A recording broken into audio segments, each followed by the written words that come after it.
Actually,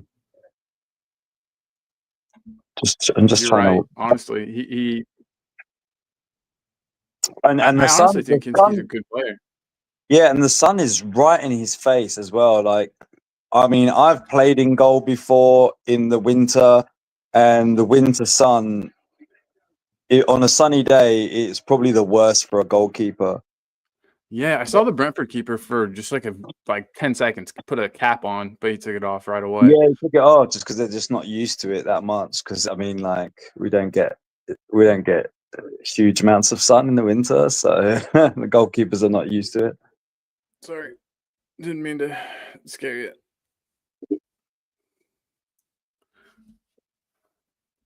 So, rumor has it though. Oh my god! I know. I was waiting for that for you to see that. How has he not scored that? Hey, How have you not reacted to that? Like, I know you're 10 seconds ahead, but I mean, I really don't mind if you react. Okay. It's Okay. I was trying so hard not to. I was trying no, so it's hard. fine. It's oh my god, how that's harder to miss that shot. Yeah. See, I've just seen the really slow replay. Wow. We're showing it on mine now. Oh no, never mind. They're going back to the Kinski save, which was nice. Kinski's a good player, man. I think that we're in a good situation. Vicario is going to have to work himself back into the team. Yeah, same. I think some people are almost getting a bit annoyed with Kinski already, with like he's playing out from the back. But I'm just like, yeah, but he's doing that with defenders that aren't going to be the centre backs. So that's why it's probably not working as well at the moment. But sometimes, don't get me wrong, I can be old school as well, where I'm just like, just bloody clear it, just clear it. There's a time and a place for everything, you know. Go on. Oh, I I think Kulu in the first half was dreadful. And you said that. That's what you said. We were talking to everybody watching. Me and Parker have been talking via WhatsApp during the first half. And yeah, you were saying that you thought that Kulu had been kind of off it. Do you think it's just extreme fatigue in his case, or what? I have no idea, but he's just losing the ball constantly. I'd like to see his first half stats, because all I saw from him was losing the ball consistently. But I did see a couple passes that were sent his way that didn't have quite enough on him, that he had to kind of come to them instead of the pass come to him.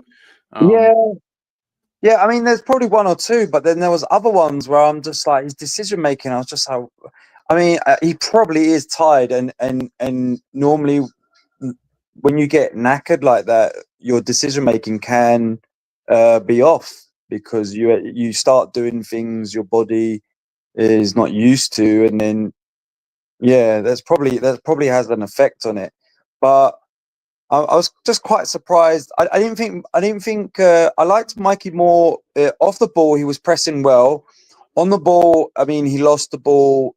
I know, obviously, he's young, and he was probably looking. He's almost playing under 21 football, where I think he thinks he's going to get a foul for everything. In this, like, you're playing with grown men now, so you've got to expect you're not going to get fouls. So you need to try and stay on your feet as much as possible. And that's probably why he got substituted.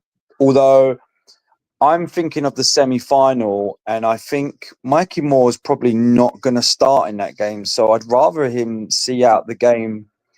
Yeah, if we're gonna burn him out, why not do it now while he's not going to be playing in the next match? Yeah, because like Bergval's come on for him, and I probably expect Bergval to start against Liverpool. So, but he's probably. Is that what happened? Kulu is then moved up into the front three. I think so. Yeah. And Bergval is in the middle with Basuma now. Okay. Yeah, because I was quite surprised with the starting lineup. I was trying to work out who was playing where, and because I saw Kulu, I saw Son and more. So I was like, right. So who's playing on? It's like Son will be playing on the left. So that must mean Moore's on the right. So then Kulu's in the middle and Richarlison's up front. And I was like, I'd like to see it, and I just don't think it was working for Moore. It wasn't his favoured side. He had Yeah, one bit where he put in a really good cross and no one was there, but that was it really. man. And as a player, that's the most frustrating thing. You're putting the ball in the right area, and there's nobody there to Yeah. make use of it. No, so I mean, with Kulu, I think he has to be tired. There's just no way around it. Yeah. But I'm very surprised he hasn't pulled up with an injury. He's say that. Don't say that. Don't say that. Gonna, what's the news on Dragusin? I've heard that it could be really long. yeah, same here.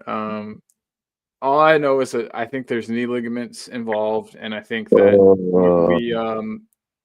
I don't know. We you know how we just grabbed the guy from France, the French defender.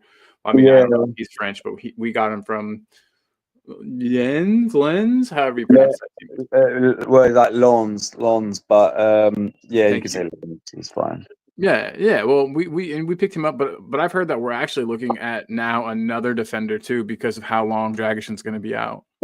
Well, yeah, I mean it's needed, and Even if it's just the loan of that Chelsea guy, I don't know anything about him. Literally, not the first. what is it Disasi? Yeah, I mean, I saw him earlier in the season and last season. I thought he was all right.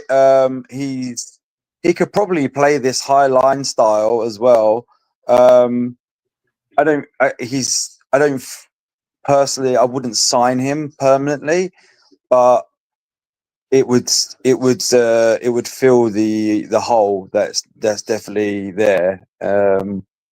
It's just the fact that Tomori and all these other players are just rejecting us left, right, and centre, and they're openly saying it. It's just gross negligence from. I know. Bergvall needed to just smack that a second sooner. I think if he would have taken that first time, I he would have agree. trouble the keeper. Yeah, I agree. I'm just looking at the replay now. Yeah, he let it roll just for a second too long. I'm surprised. I don't know why he took. Is he right-footed? I'm sure he's right-footed, and that's probably why he's hooked it with his left. Yeah, most players are, and you'd think if he was left-footed, I would have heard about it. You know what I mean? Or they would have made a bigger deal out of it. But I don't know if you watched the game. Did you watch the game on Thursday? yeah, oh yeah, I was able to watch the whole thing, which was really nice. Shout out to work. Don't. But yeah, I was able to watch the entire match. I thought that was a lot of fun to watch. Yeah, I had a gripe with the commentator. I was watching in Spanish. So. Oh, okay. The English one, it was on TNT. He kept saying Berryvale, and I was like, who the hell is this? Why does he keep getting his name wrong? It's like you have one job. You got one job, guys. Yeah, I don't know if he's been to Sweden or something, and he knows like some extra. Just say it how everyone else is saying it. Yeah, we don't think you're cooler because you said Dolphins. In fact, we think you're weird. So yeah, you were saying Berryvale, and I was like, what? You know, that's exactly what it is. He's been on vacation to. Yeah. Oh man, good stuff. So I really like Richarlison in this game. He's battling really well. We've really missed him. I know that he gets a lot of shit from people. I know that he's not everybody's cup of tea. I know that he's not good enough, arguably, for us, but that's hard to say right now with where we are in the table, with the players turning us down. I mean, since he's come back, he's scoring goals. So you can't he scored only with his head, it seems like, but I'm cool with it. I mean, he scored against Everton. He scored against Leicester. So he's doing his job. Oh And God. he's occupying defenders. He's occupying spaces. He's pulling defenders away Exactly. from other players. And he's a shithouser, and I absolutely love that. So Yeah. We haven't got any really, to be honest, apart from him. ever since Lamelo left, can you imagine the two of them in a team together? Whew, Yeah, I know. that would have been Well, fun. you wouldn't because there would always be injured. Very true. Or a red card, or some kind of a suspension for. Suspension, red card, illness. All happens. So hey, remind me, which of the players? I know that we're looking at a Brentford forward, but I forget if it was Embuemo or if it was Wissa. Is that the other fellow's name that plays Oh, for Brentford? Visa, yeah. I'm not sure. I guess out of those two, which would you take? Who would you rather have? This has not exactly impressed me with that absolute sitter he should have scored. Yeah, But no, you're not wrong. I mean, we've got enough players already that can miss. Oh, Man United are losing 1-0 to Oh, Palace. snap. I tell you what, Mateta for Palace. Palace He are a hard team to beat right now, dude. Yeah, and Mateta scores. He is just scoring all the time, and the fact that they lost what's his name to Bayern Munich, like Mateta is still getting the goals. So and I watched a Palace game the other day, and I was just like, he just creates chances out of nowhere, and I think Yeah. I wouldn't mind Spurs going in for him in the summer. Palace are getting to be a team, though, that man, people are going to crucify me for saying this, and it's not to this point yet, but I think that if you're a player, right, and with the way Spurs have been on this manager merry-go-round, players not sure if they're going to be wanted by the next guy. Why did you do that? Is Palace a more attractive destination? I mean, it's not, but No, it's not. It's not. but they are playing some really good attacking football right now. I think it's probably fun to play on that Palace team. Yeah. Yeah, it is, but at the same time, you're probably only going to go there as a stepping stone. Right. But we do know, though, that they like to hold players not for ransom. That's not exactly right, but high They want to transfer get fees. You're not getting a player from Palace for cheap. no, and that they see Palace are at a stage that Tottenham were probably late 2000s.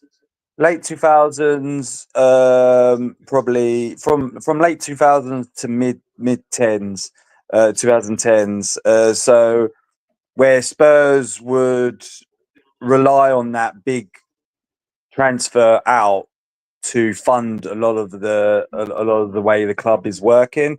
So they are waiting for that. The next player to go is Eze,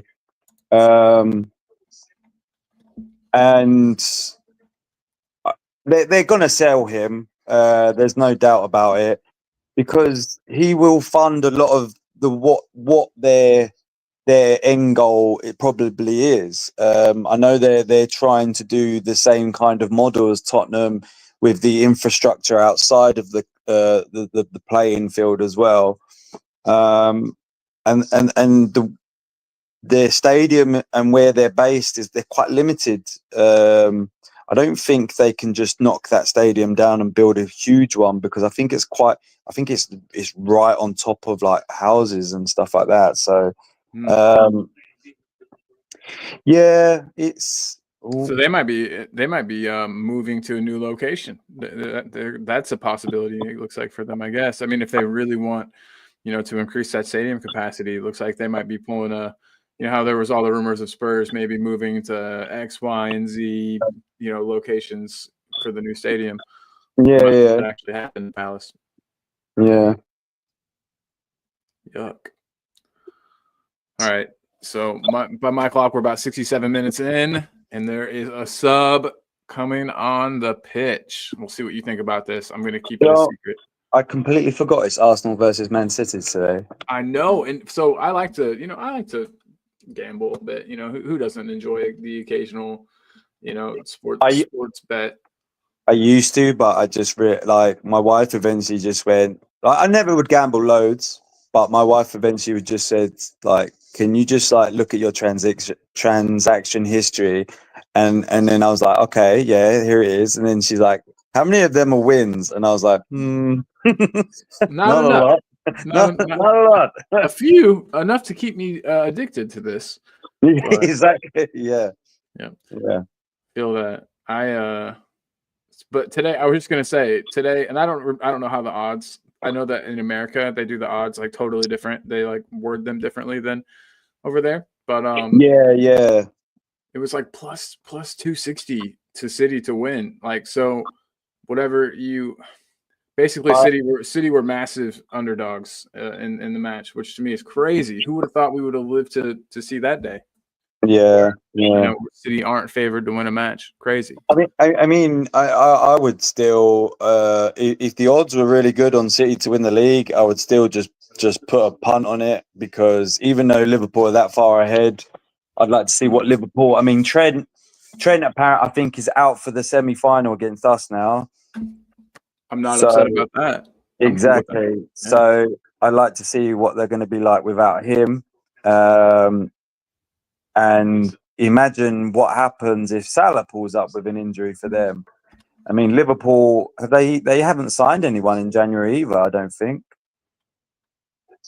Liverpool? No, I don't think so either. Mm. They weren't really in desperate need. But yeah, that injury to Trent, that's sure something. We got some people in the chat. We got Nick, aka Roundtable Talk, in the chat. What's up, Nick?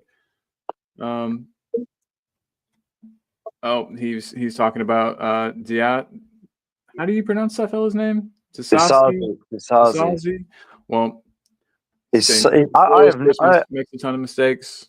Chelsea fans. I've never heard that saying. Is slow as Christmas. Me neither, actually. And he's an American fellow, just like me, Nick. Is Christmas slow? I don't know. I suppose Christmas is quite long if you think about it, because a lot of people consider December the 1st.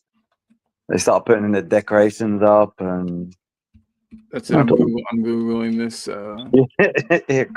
It's hardly as slow as Christmas. Never heard that.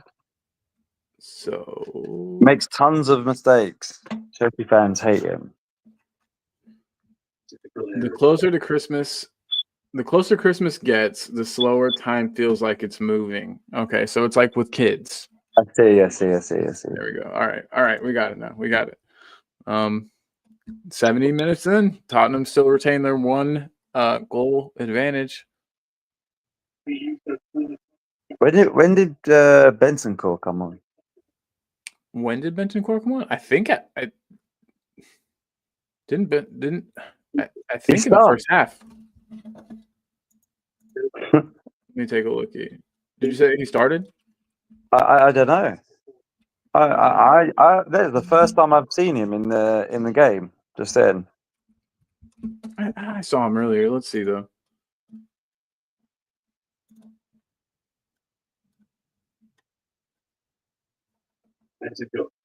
It looks like he started, bub.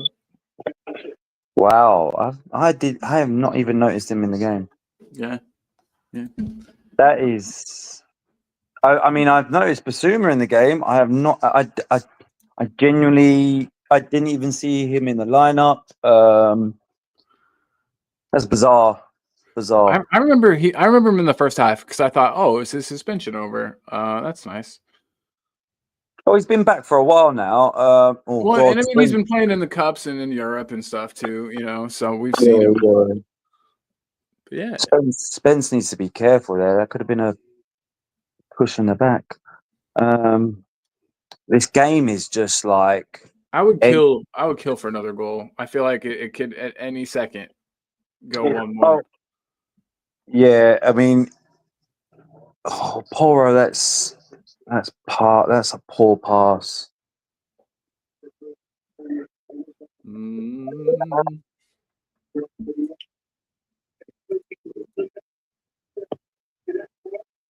Spence has been such a saviour to our season. If that, Shirley, if that Shirley, the makes Tottenham Tea sense. Ladies here. Just want to say hi to Shirley. And then we got Chang's in the house. He said he switched over to our live watch along for the remainder of his drive. Well, then I guess we're going to have to do a better job at telling you what's going on, Chang, because we're just talking right now, buddy. Oh yeah, sorry, Chang. Sorry, Chang. But yeah, Well, it's just gone out for a Brentford throw-in. everyone's looking like they're cramping up. We got Bergvall doubled over. I think that was Bergvall. Bentancur on the ground. It's yeah. What's going on? They all just it was like a sniper out or something shooting their legs. Yeah. They all just sort of like the Brentford player went down, then Bentancur. What's going on? I'm so surprised that Bentancur can still play at the level that he can play at after those 2 injuries that he sustained. I mean, I don't think he's maybe quite up to the level he was before that, but still, he's come back a lot better than I would have. Yeah, he's battling well. I think also he's probably not had the comeback like form wise as much as everyone was hoping for, because he came back into a new style basically. So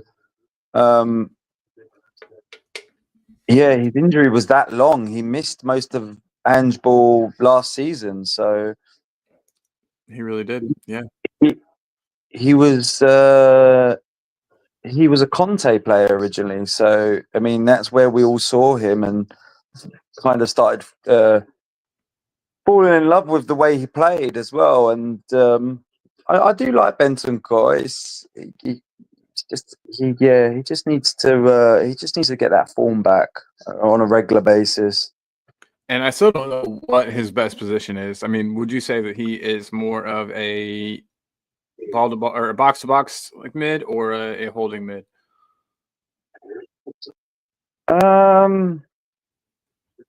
It's hard to say because I mean, for me, a box to box for my ideal box to box midfielder has to score goals as well. They have to score goals. They have to bring in at least 10 goals a season. Even at his worst, like Paul Pogba, he was still scoring goals. He could still score goals, but the defensive side he would be poor at because sometimes he would just focus on scoring goals. And like Lampard, for example, top scorer of the club at Chelsea. Right. So a box-to-box midfielder needs to do both. It can't just be one or the other. I don't think you can label him properly yet. It is bizarre. No, it really and truly is. Man, United, by the way, United's still down 1-0 at their house against Crystal Palace. I'm kind of surprised I haven't put one back yet. Anyway, back. Oh, man. Oh, man, that clearance scared the shit out of me. You're going to see in a second. I thought that was going straight into our own net, man. Oh, dear. Oh, and they've got a super secret plan for their quarter kick, it looks like. There was some whispering going on. Looks like Mateta might be taking it. Not Mateta. I'm losing my mind. Embuemo. I had Mateta on the brain. I was looking at that United score.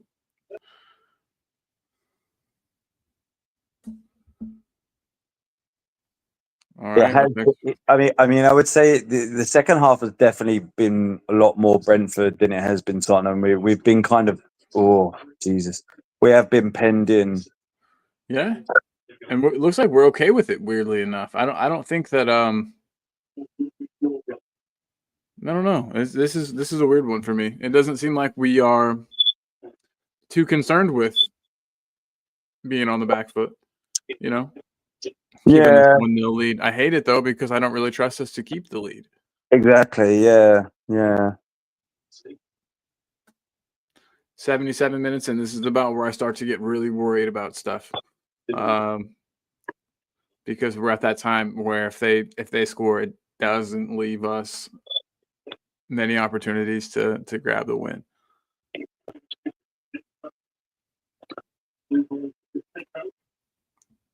It's a yellow card, sir. Nope. Never mind. All right. Ooh, one of our own coming on the pitch. Dane Scarlett. Oh, Dane Scarlett. Dane from the lane. The thing I like about Dane Scarlett, I noticed this actually in the friendly that he played 2 seasons back, and I was like, he has built up a lot of muscle now, and he looks ready. He looks ready to play in the bigger leagues. Yeah. And the thing is, he wasn't getting his chances on loan as much as he would have liked. And sometimes a player will struggle in the lower leagues. They just will, because they're just not used to the types of crosses coming in. The deliveries are not. It's almost a different game. Yeah, it is. And it's like Harry Kane, for example, at Millwall. He struggled massively. And then look at the player he's become. One of the best strikers in the world, if not the best at the moment. But I just think sometimes a manager needs to give. See, look, he's even Dane Scarlett there. He's given that defender problems, and he's young, but he's built the muscle on now. I just like his mentality more than anything. You see all those clips of him like as a really young kid, playing for Spurs and captaining his sides and the players that around him looking up to him. And I think he can carry that into his senior career. I'm really excited to see what he can do. And we complain a lot, or at least I complain a lot, about players that don't look like they care out there. And that's not going to be an issue with players like Dane. Yeah, exactly. I agree. And I mean, I enjoyed Ajayi when he came on and scored the goal, like the run he made. Like he looked like on Thursday when he picked that ball up and he was like, yeah, this is my time. I'm gonna put my foot down on this. He demanded the ball back from that little 1-2. He was just like, nope, put that back right here. Actually, I'm gonna have a crack at this. No, he was good. I like the confidence from all the youngins. One thing that I will say kind of made me laugh, and I know that it's not a good thing to like bash your own players. I'm not bashing him, but so how Sonny looked a little better than normal in that match. He tried a couple like dribbles. He took his player on, and everyone's like, "Oh, this is the Sonny back. We got our old Sonny back." Everyone said he couldn't beat his man. We were playing fucking Elfsborg. You know what I mean? And I wrote in the WhatsApp group, didn't I? I found out that the right back was that he's actually a striker and he was filling in a position, and that was why Son had him on toast, because he was like, "It's not even my position." Well, Sonny still didn't assist or score, so I mean. And the guy, he wasn't even a defender. He wasn't even a midfielder. He's a forward. Yeah, a midfielder would have been at least more similar, but yeah. So I don't know. I honestly think that we should. This like Son. I mean, this probably one of the main reasons why Tell didn't want to come to the club as well, because at the end of the day, he wants to play more, and Spurs can't guarantee that at all. If their thing was to say, yeah, you're going to be playing on the left, I'd be like, no, I'm not joining Tottenham, because for a fact every home game you are not starting, because Son is basically the face. He's the circus animal. for the South Korean fans that have come to see him. And let's be honest, a lot of the South Korean fans have come to see him. If he leaves Tottenham, I would like to see how many still support Tottenham. Because I've seen it happen at other clubs as well before. There will be some that will stay and still support Tottenham. I know it, but there are some, because you have all those Cristiano Ronaldo fans and Messi fans that are just like, we don't care who he plays for, we just support him. Yeah, and I'm just like, okay. And at the same time, though, you have to think like there was probably a player that like made you fall in love with Spurs. There was players that made me fall in love with Spurs, and so if that player for some people is Sonny, and they continue to love the team and they continue to have love, like that's great. Yeah, of course. But if the player is playing to a detriment of the team, I have issues then. I just think that the issue could be solved by having him come off the bench late in games. I think that and the thing is, another issue is that he's been made captain as well now. So how can you not have your captain playing that much? Dane just about got his head on one. This close. Nice little cross from Kulu. That was that's probably the best bit of play I've seen Kulu do all game. That cross. It's not a good sign. Not a good sign. Oh God, that would have been a great goal if he got onto that diving header. Oh man, keeper wouldn't have been able to do a thing about it. Let's see. I know no one cares. Let's see if United still down in the 87th minute. Looks like United are going to lose. I'm cool with it.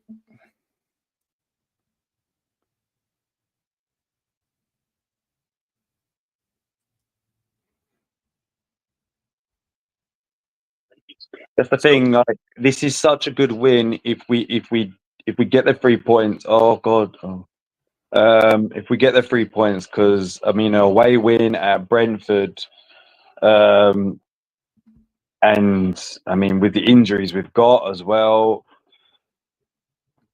Yeah, no, I mean it would absolutely be kind of almost a statement win, and it's not like we played the best I've ever seen us play at all, but we look like we're grinding it out. Maybe don't want to be the bad luck there, but sometimes you have to win ugly. And I mean, I don't know if I told you earlier, but like, I had the argument on another YouTube channel earlier. I think it was at halftime, and they were saying that our goal was lucky, and I was like, how can it be lucky? Like, I mean, I don't really believe in luck in general anyway, but I mean, how can that goal be lucky? Because Son put a great call. Oh my God! Sorry, we're good still, but that was scary.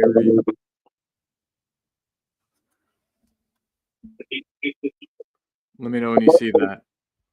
Jesus Christ! Can you imagine if that had been the goal too? That made us lose 3 points. Jesus Christ! Go on, Dane. Oh, lucky. That was close.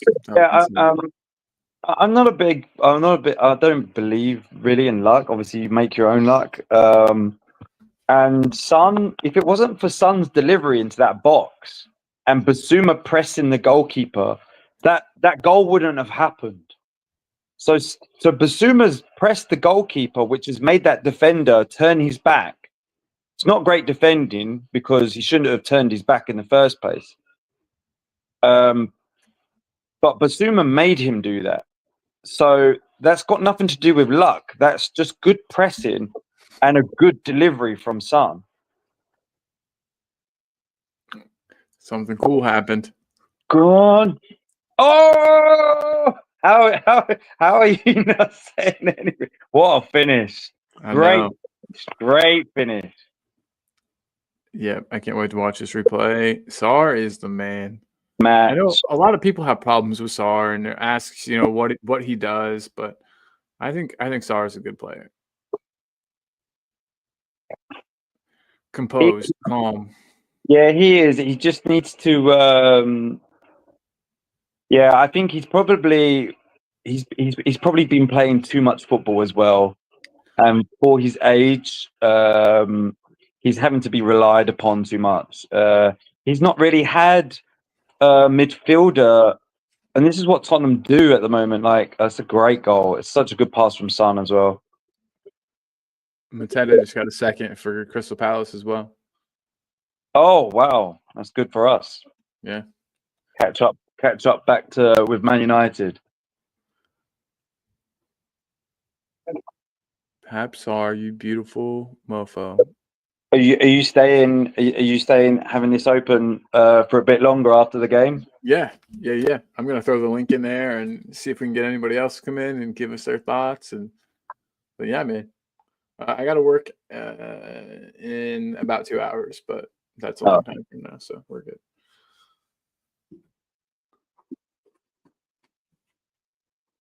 This is good. This is fun time now.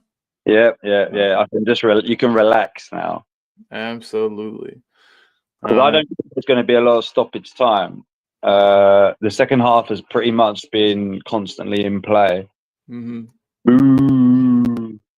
Yeah, Daniel Levy. Yep. Ooh. Oh, good old Dan. Oh my God, my cat's trying to sit in a box that's like 2 sizes too small for my cat to be in. It's a funny sight. I wish I could turn the camera around and show you guys. I've got a cat as well. They are just glorious creatures. They are. They're so dumb. So yeah, sometimes you look at them and what they're trying to do, and I'm like, how is that comfortable for you? Like, yeah. Like, what are you doing? And they're just like, yeah, well, it's my problem. They just look back at you. Yeah, it's my problem to deal with. Don't worry about it. And I'm like, I just go, yeah, that's fine. Cats are cool too because they're the only animal where like they would starve themselves to death if they were like. So I had to take my cat to the vet, and he had his ear like chopped off. Actually, he had like an infection and had to chop off his ear. And they had to send him home from the vet early because he just refused to eat. And like a dog, you take a dog to the vet, they're uncomfortable, but they'll eat eventually because they know that like they have to. A cat will just starve to death. Like they're just like, you know what? Yeah. I hate this so much that I am going to end it all right now. Like I just love how dramatic they are. Yeah. And if you try and change their food as well, they just look at you like, "What is it? I'm not eating this," and they're just. They're like, "I've never even had this. I've never even tried it." Yeah, and I'm like, well, I'm just looking. Sometimes I'm having a full blown conversation with my cat, and I'm just like, "Well, try it then." And then my wife's just like, she's like, "Are you going crazy? You're talking to the cat," and I'm just like, "Whoa, give me that look." Cats do have a lot of facial expressions. Yeah, And I heard this rumor that cats actually just think that people are really stupid cats. And that's why they like bring you like a dead mouse. They're just like, here you go, idiot. Like, why aren't you hunting? How are you eating? Yeah. That makes sense to me. I get it. Jed Spence got man of the match. Hell yeah. Can you believe that he couldn't get game time to save his life? No, it's bizarre. I mean, I don't know. I would like to see what's going to happen when Udogie comes back. Yeah, it's because at times I'm seeing Spence do things better than what Udogie was even doing as well. Like defensively, at times Udogie, I'd be like, you're getting caught out a lot, and I think he was playing with an injury for especially the last maybe 20 games until he got that long-term injury. I think he had an injury anyway because he didn't look the same. But yeah, 4 minutes, that's good. Yeah, not bad at all. We can handle it. So hey, so a lot of people, for one, to everybody in the WhatsApp groups that predicted we would lose by I saw anywhere from 2 to 4 goals. Trying to be Oh, nice. really? So I didn't think that. WhatsApp can be a wild place. So I was bizarrely quite confident about this game. I don't know why. I think because Brentford are not in the best form either. And not that means much with the Everton and Leicester game with us, but yeah, in fact, that might be worse. yeah. Oh, That was the closest. I want to see how close. I don't think that was offside. Obviously, this fella on the pitch is got a better view than me. You still got out 1-0, by the way. Oh shit! I'm an amateur hour. Goal. Well, that's cool. They have little goal things now. That's nice. The site that I use for the scoreboard thing, it's pretty basic, but like I said, they added some graphics in. This could be fun. I might have to start doing some more watch alongs. It sucks though because like every channel does watch alongs.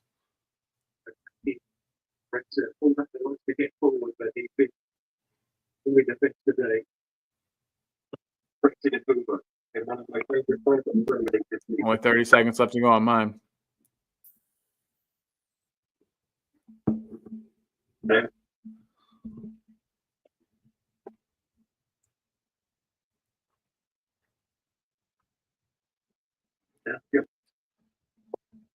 And Wemo, I would like to have him. He's a cool player. Yeah. Was he on the right? Is he a midfielder? Is he a striker? I don't know. Who knows? I think he's a right. I think he's a right side. Is he like a right forward? I was gonna say I think he could play as a central striker though, if you needed him to.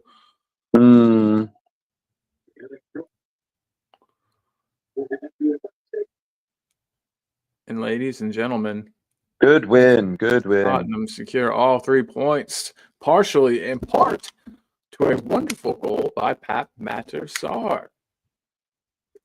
What a goal!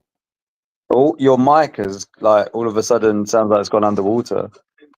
Okay, thank you for that. Settings audio. Does it sound still terrible? Yeah. Well. Oh, I don't know what's happened.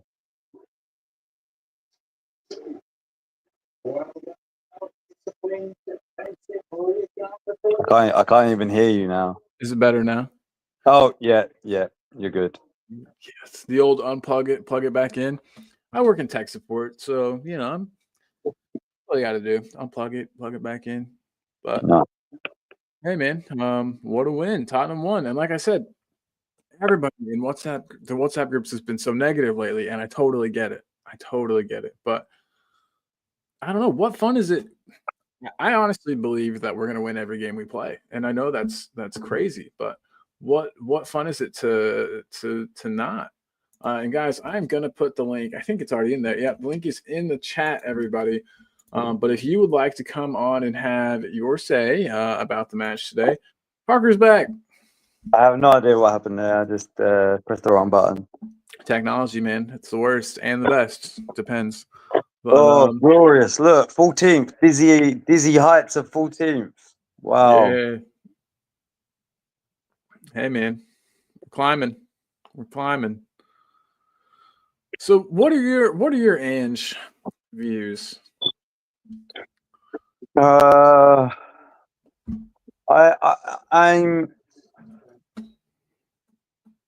was very much earlier in the season, especially around October, November, really getting annoyed with him, really getting fed up with the same things happening, and he's not doing anything about it from what I could see. So, but now I'm just like, well, not all of these injuries are, I feel, are from the way they play. So they have been very unlucky with a lot of the injuries. The hamstring ones, you've got to say, it is the way we play. But other ones, like, Solanke, his knee just went from taking a shot in training. Like, what is going on? Like, that's just. And then Dragusin, obviously, in the game, you saw him kick the ball, and then his knee went as well. I feel like he's been hung out to dry by the owners, and he's if you're not gonna sack the guy, which they clearly don't want to do, he needs to be backed. Like, it's imperative. Like, and it's got now to the stage where they've left it so late in January that we've had losses to Everton, Leicester. Who else? Oh my God. Well, We've had several losses in that time in January, that now that they're trying to do the business right at the end. Some of these players are seeing this club losing, and they're like, I don't want to join this club now. If we'd got them early in the beginning of the month, like, or gone in for them, things might have possibly been different. Or if they had said no at the beginning of the month, then you go, okay, we're going to go for different targets now. And you've still got the whole month. Now we've literally got till tomorrow. Deadline day is tomorrow. so I'm kind of, I shouldn't be telling you this, but on Twitter, and I don't have very many followers. I had to get a new Twitter account because reasons. But I said that if we pull off, this was 2 days ago, I said if we pull off a defender and a striker signing by the end of the window, that I would get a Fabio Paratici tattoo. So that might happen. Why would you do that to yourself? I don't know. Fun, Because I guess. because at the end of the day, like, we've brought in a defender. Anyone who says they know who this guy is a liar. Yeah, no, you're not wrong, but I also don't think that he's terrible either. I mean, I've watched some videos of him because that's all I can do at the moment. I don't really want to listen too much to other people's opinions of a certain player. Where I'm like, there's only one thing I've seen so far where this guy, I'm not joking, someone sent it to me today, and it was an absolute essay, and I just sent the meme back of ain't nobody got time for that. And I was like, I'm not reading all of that on a player when he's most likely going to play. I'll still be reading it until the semi-final, and then he's probably going to play in that anyway. So I can just watch him instead. Yeah. So yeah, it's you think we'll have him playing that quickly? I know that you can slot defenders in. It seems to me like sometimes faster than other players. I know that we're really in need. It's not like we've got tons of options. I mean, I think Van de Ven is going to be starting, but I mean, see it like who plays next to him. I know that Ben Davis is an option. Yeah, but then you've got two left-sided defenders playing next to each other. I don't know. I wouldn't. I mean, Ben Davies on his left side is still like Ben Davies, but to put him on his weaker side as well, I don't think he's good enough.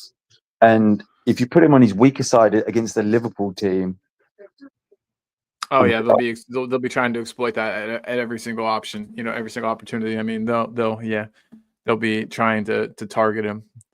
Yeah, I'll be concerned. Yeah. Man, I'm watching highlights from the United match, and Palace just look kind of good. You know what I mean? They've always had some like really nice attacking players, going back to like Zaha, and they've just always had some really nice attacking players. I don't know. I know they're another London team. We're not supposed to like them, but Crystal Palace is a pretty inoffensive team to me. They. I've got no issues with Palace, Fulham, Brentford. I have no issues with them as London teams at all. Like, I actually kind of I like Fulham a little bit, just because Scott Parker was their manager for a bit, and I Yeah. really, really like Scotty Parker. You see, he's manager of Burnley at the moment. They're doing quite well. They hardly Scott Parker. Yeah, they're hardly letting any goals in at the moment as well. Like, it's ridiculous. No, that's awesome, man. I don't think they're scoring a lot either. So I think they're a lot of people think they're going to get promoted back to the Premier League. His issue in the Premier League, though, he'll need to get them scoring goals. Well, and he'll need some backing. I mean, and of course, if they get up to the Premier League, there will be money involved. And guys, we've got another guest in the house. It's Dan. What's up, Dan? Yeah, all good. Big up, you good, yeah? Nice win, bro. We got 3 points on the board. Yeah, we needed that. We needed that for our sanity today, I think.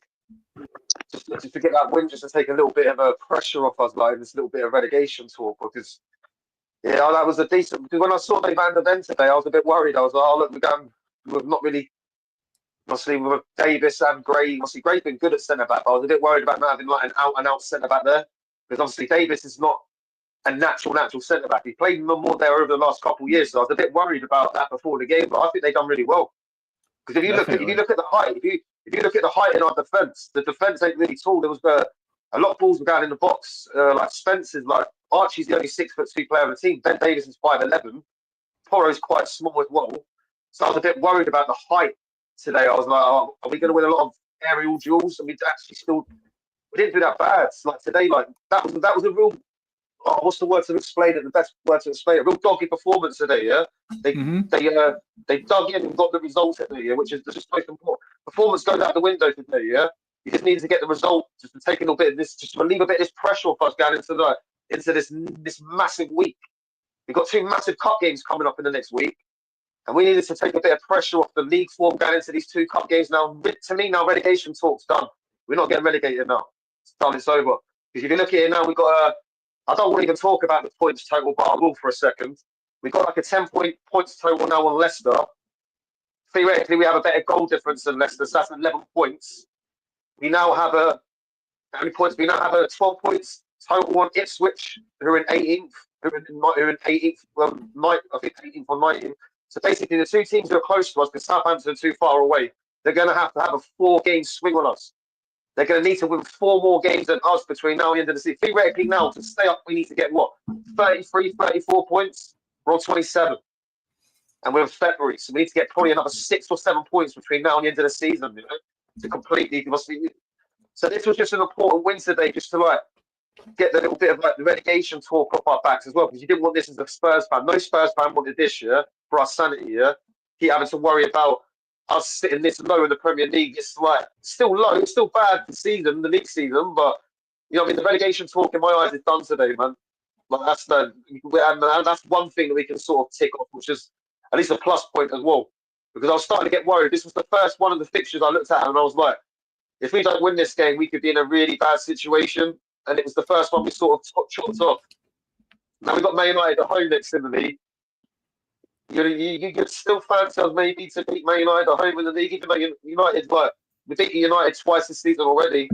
You think that when we had a bit of an injury crisis in the cup, so we could still. I'm just positive about the win today, getting a little bit of the pressure off us, and in this little bit of because it could have got really sketchy. We got obviously results went our way yesterday. Southampton. I can't believe I'm even saying this in February, man. In February time, Southampton, the results went our way. I can't believe I've had to look at the Southampton and Ipswich and Leicester fixtures. So I'm sort of glad that maybe I can start having to look at them fixtures now and start looking at going forward, because this next week could still be a very good week for us. We could somehow get to the final by getting a result away at Anfield. If we do that and then we beat Aston Villa in the cup, then this past couple of weeks turns into a real positive next few months. Because we'd have got to a final, we'd have got through the next round of the FA Cup, and we're still in Europa League. We're the knockout stage of the Europa League. So, if you look at it, these next couple of weeks could turn this negative season into a real positive season. That's why I'm starting to look at the real. I don't want to get onto too much of the hype train, but I'm just looking at it as 50-50. You can either go one way, where we're at both the cups maybe, or it could go the other way. We could have a great week or it could be a bad week. So this next week can really define how these next few months go. But I'm just happy that the league, this little, I'm sorry about going a little tangent here. I'm just happy about this I'm just happy about this little league run and this little like doubt about are we going to get sucked into a relegation battle. I'm sort of happy that's sort of like half ended today because obviously because obviously Wolves won yesterday as well. I'm sort of happy. I think the 3 teams that are in the relegation now are the 3 teams that will go down. Because if you notice, Leicester, as soon as they beat us, they went straight back to normal service, got better the next week, which makes us. It pisses me off even more that we lost, though. That makes us look a bit bad because we got beat 2-1 by them at home. We were winning 1-0 at half time. Throw it away, and they went and got battered 4-0 by Everton the next week. Everton are looking pretty good since Moyes went there, but Leicester literally have lost 8 of their last 9 games. Their only win was against us, so they're literally gone back to normal service. They are literally losing every week. So I was like, I look at the teams down there. I'm like, Ipswich losing yesterday was a bit of a shocker. I thought they'd beat Southampton, so that's what sort of helped us out. Yes, all we had to do was win today, and then we sort of made this like relegation talk like half finished. I'm sort of like, I'm happy about that, and I'm just happy that by the first goal was a bit of a lucky goal. I'm happy about that. We deserve a goal like that. Yeah, it's about time. A goal like that. Yeah, and I'm happy that you see the corner kicks as well. But Dan, I was saying this earlier, because I was arguing with someone on another stream. Because they said that the goal was a lucky goal, but at the end of the day, if Basuma's not pressing the goalkeeper, that defender doesn't make that mistake. And also, I think the corner from Son is a good corner. Like he whips it in with pace. By the time the defender turns around, it's already come off his back. That's how fast he's delivered it in. So. But you're right there. And not sure about what I was literally about to say as well. I noticed that the corner kicks as well, that we were a bit more physical with the goal around the goalkeeper. You noticed that when we put corner kicks in today as well. I noticed that one that we were actually doing what teams were doing to Vicario last season as well. We started doing that to their goalkeeper today as well at corner kicks. It's like we've learned the dark arts a bit as well. Yeah. Which I'm actually starting. I'm actually happy to start seeing us doing that for once. And not letting other clubs do that to us, which is actually a good sign of us. Which is something, and you can see at the end that you can see the final whistle, the reaction of the players that we all got right together. You can tell they were relieved that they got that win. Just relieved, they just took a bit of pressure off themselves going into like a big. This week's still a massive week. So I'm happy they took the pressure off themselves in the league situation, and we can try and go to Anfield and try and drag out a draw, because that's the best possible result I can see us getting there. Maybe a 1-1. Maybe that's the thing as well. Like if you can drag out a draw there, and then I fancy our chances against Aston Villa as well in the FA Cup, because we've got them as well next weekend, haven't we? So if we can, their style sort of matches up, sort of suits our style. I remember the last 2 times we played them. Like I know obviously we smashed them 4-0. 4-0, 4-0, 4-1. They like to play a bit like the high line as well against sometimes as well. So you can catch them on the transition as well. We've done that a lot of times recently against them. So Wolves have been a bit bitty. Aston Villa's form has been a bit bitty. Obviously, look at them yesterday against Wolves. The first half against Wolves could have battered them. If Wolves were clinical, it was 4-0 at half time. Yeah, I agree. Literally, like Wolves, if Wolves had a clinical striker yesterday, that game would have been done by half time. That's it. You look. If we can get through to the next round of FA Cup, get into a final of the League Cup, and we've just had a great away win against Brentford. I mean, our season has all of a sudden can start looking brighter again. So he can turn the season. Sorry, mate. I was going to say. Turn this season around. Sorry, mate. Yeah, you talk, mate. Sorry. I was going to say, not only does it take you were saying that it takes some pressure off the players, and it absolutely does, but it takes some pressure off of Ange too. And I think even though there's some talk about some of the players not being fully behind Ange, I haven't seen any evidence of that. And I think, honestly, I think most, if not all of the players are still playing for him. And I think that not only are they relieved with this win, but I think that they're relieved that they've done good by their manager, who by all accounts, they're all still behind, So that's good. The players owed it to Ange. I think that, They've put in some real shitty performances this season. And even though we had to grind it out today, I'm sure Ange is happy about it. I'm sure the players are happy. I mean, it's got to be a feel good atmosphere around the team at this moment. I'm quite happy today with like how well we done out of possession without the ball today, which is something we usually struggle with usually as well. Like I was like, every time I think a team had the ball when we're out of possession, I think we're going to be open a bit and they're going to like be able to transition through to our defense. But we looked much more solid today as a team, like without the ball, and that's a positive going forward. You know, hopefully, I hope that's just not a one-off, and maybe Ange saw a little thing like, I'm just going to have to start being a bit more tighter here to start getting results, because my way isn't always going to be the way. Like sometimes you have to realize as a manager, like your way can like get you so far, like in life, but then sometimes you have to like not completely adjust. Sometimes you have to like adapt to like in-game situations, to like situations sometimes that make you have to go against your usual methods. That's just life. Sometimes you're going to have to go against your usual methods in life, yeah. To sometimes think outside of the box, and sometimes you just have to do that, yeah. Like especially when you're. This is not a disrespect to him, like the leagues he's been in. This is an upstep in like quality of level. Now the Premier League, yeah, any quality of level he's ever been in before, and you're going up against managers who are going to see a situation sometimes in a match where they're going to be like, "What's going wrong?" and I'm going to change it, yeah. And you have to realise as well as a manager, you have to see that as well, and you're going to have to sometimes adapt to what they're doing as well.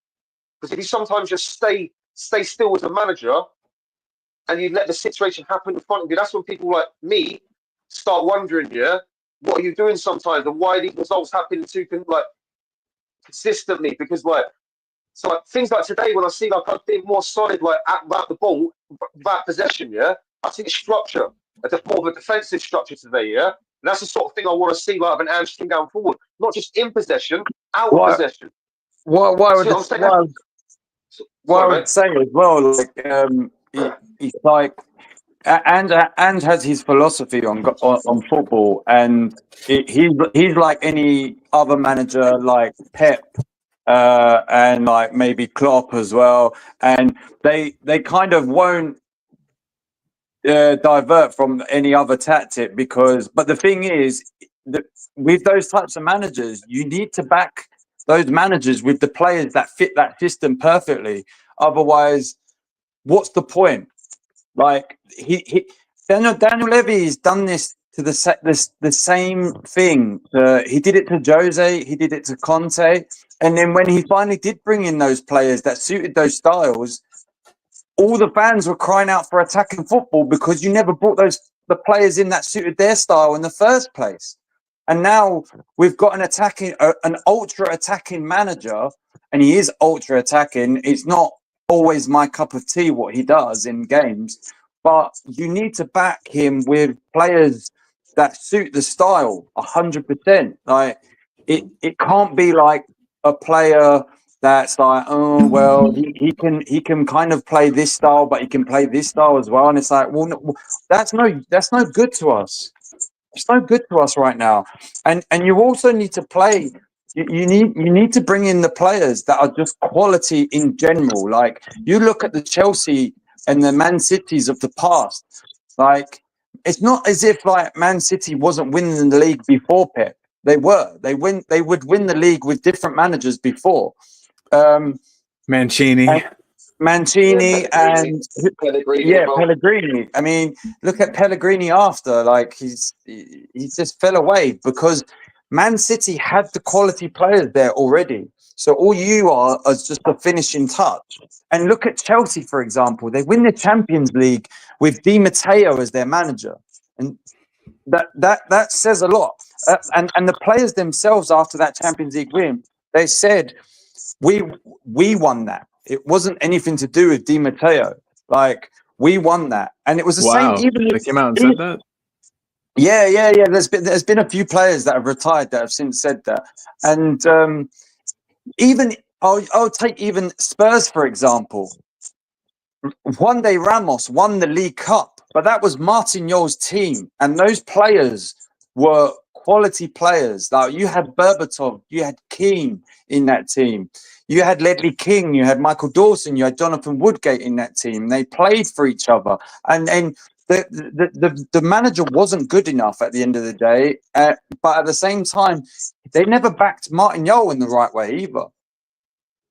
And it's just one of those things in this club. Like, you need to back the manager, otherwise, if people constantly I'm just tired of it now. Like, you need to back him, and you not just back Ange. You need to back the club, because if at the end of the day all managers get sacked, it's just inevitable in the Premier League. So you need to make the team as good as possible, so that when the next manager comes in, it's near enough that manager plays near enough the same style, and he knows he's got quality players when he comes in. There's no rebuild. There's none of this shit where you've got to wait 2 seasons until we start doing what we want to do. It's like, no, it needs to be it needs to be straight away. Absolutely. I was going to say that if for some reason Ange were to leave, or we were to fire Ange, and we got in a manager of like a Nuno type manager or a Conte type manager, I would have had enough with Levy at that point. I would get a tent. I would go camp out outside of his house, and I would not leave until he.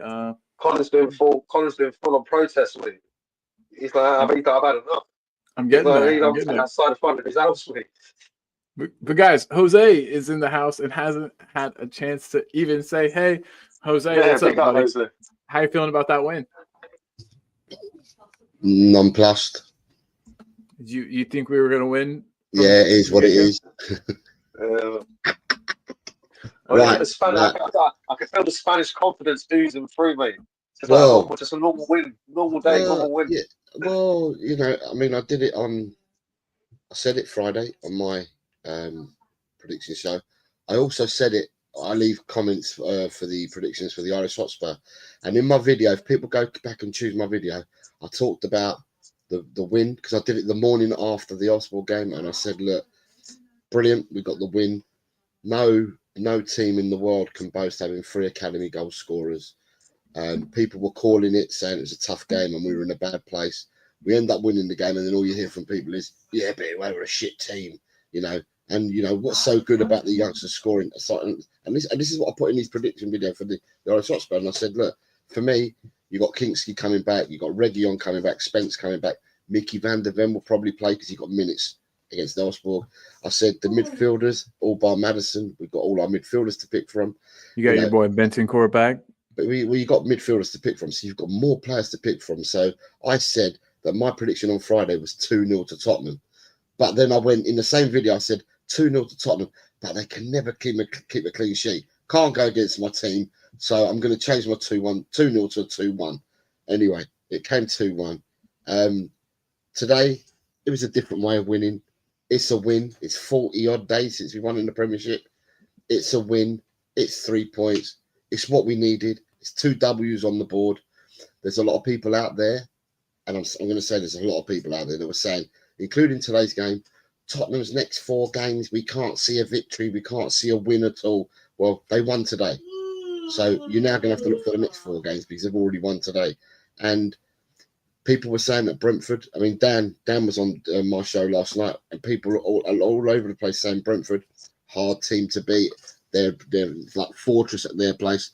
And I was saying to people, they've lost the last few games there. It was a fortress to start off with. It'll be a hard game. And I did say this last night. I said it'll be a hard game. And it was a hard game. And we had to win ugly. But you know what? We got the W. And that's what I care about. And I'm hoping that there's no injuries because they took Mikey Moore off at half-time. They are saying it was tactical to try and control and wrestle more in the midfield by putting Bergvall there and Kulu up top. So I'm hoping it is that. And I'm hoping that there are no more sorenesses and stuff like that. And that we just move on. We've got a 4-day break until we play Liverpool. So well done, the boys. They put a shift in. They played really well. How good was Spence today against Mbeumo? Spence is top notch for me. We were talking about it earlier, how we can't believe that it took this long for him to start getting consistent minutes. I was saying that he's one of the few players. He's probably saved our season.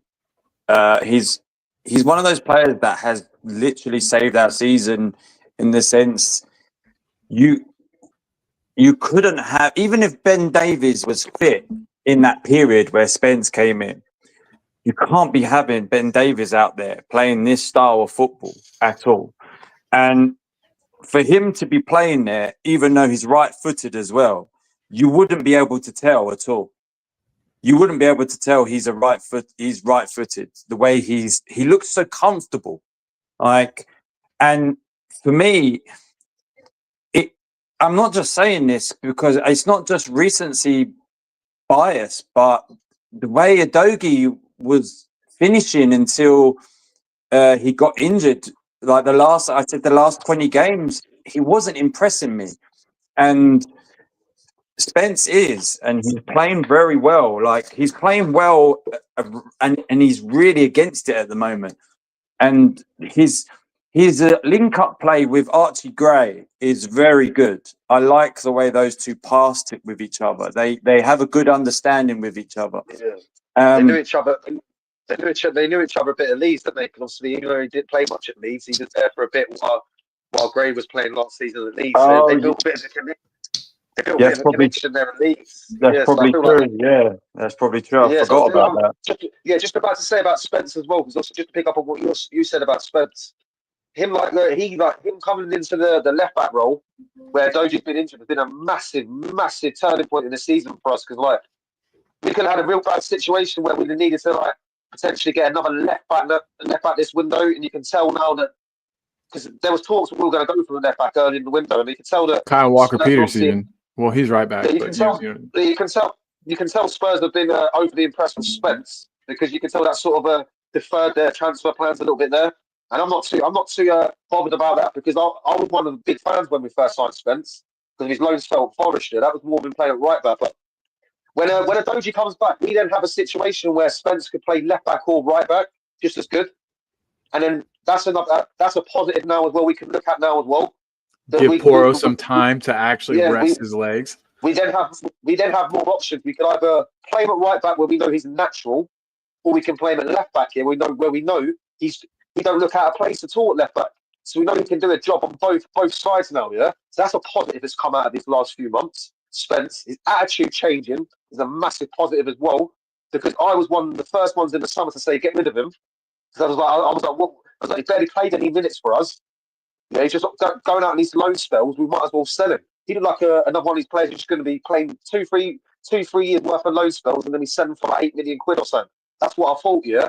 So he's basically got himself back into the Spurs squad now. And like he said, when Adoji comes back, Adoji ain't just a guaranteed just to walk straight into this team. Because he's been one of our most informed players, Spence, when he's played. So like Spence just got automatically dropped when Adoji comes back, yeah?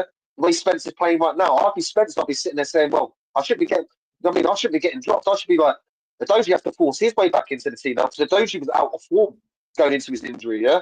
And Spence for me has been a massive plus point this little period. So Archie as well, asking Archie to play out of position as centre back for the last 2 or 3 months, an 18-year-old kid. Yeah, and there's too many times to see. Today he really impressed me, man. Really impressed me with his blocks, with his aerial battles as well. And I was a bit worried having Davis with him, even though Davis has played centre back more recently, because I was a bit worried about Davis's height. I was like 5'11", yeah. I was thinking they're going to put a lot of crosses into the box, and I thought we ain't going to deal with it today. And I think we dealt with it all right. I think we dealt with it better than what we usually do with crosses, because usually that's one of our weaknesses. When people put crosses into the box, then crosses will just flash across the box usually. Yeah, we usually don't pick up the runs. I think with the crosses as well, I think Kinski is helping that as well, because I think with the way crosses were being aimed into the box, they were literally being aimed right at Vicario almost, and now crosses seem to be a little bit further away from Kinski, because they know he's actually quite decent at dealing with crosses. And I noticed a few times he was actually coming out of his 6-yard area to punch it clear, and he was basically saying, "No, you ain't scoring today." And so we were talking about when Jed Spence, when we have Udogie come back, we have to decide, who plays where. If Jed Spence continues to play, if Udogie gets his spot back, do we have a similar situation on our hands with Vicario and Kinski? I You don't should know, have. 100%. You should have because Yeah. Kingsley should be. Look, every team bleeds to have two players in every position that challenge each other. So if one's not on form, then you bring the other and you don't get the drop off. Vicario's very vocal. Vicario's he's a great shot stopper, and the commanding of his box before he got injured, my feelings and my thoughts, and I've said this on chat, when he was playing, I felt that he was getting better. He's not there, but he was getting better.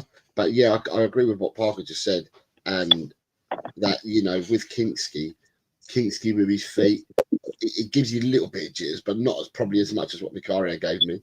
I don't. And with commanding his box, yeah, Kingsley comes out, he punches, he's not the biggest geezer in the world, but he puts himself about. When I used to say, Colin, you got to go out and smash the players, like take them out, smash them up, right? Yeah. I feel that Kingsley does that. So for me, yeah, I would say there's competition for places there. With the Udogie situation, I agree with Parker as well. Udogie wasn't impressing me either when he was playing. He's not had a really good season this year.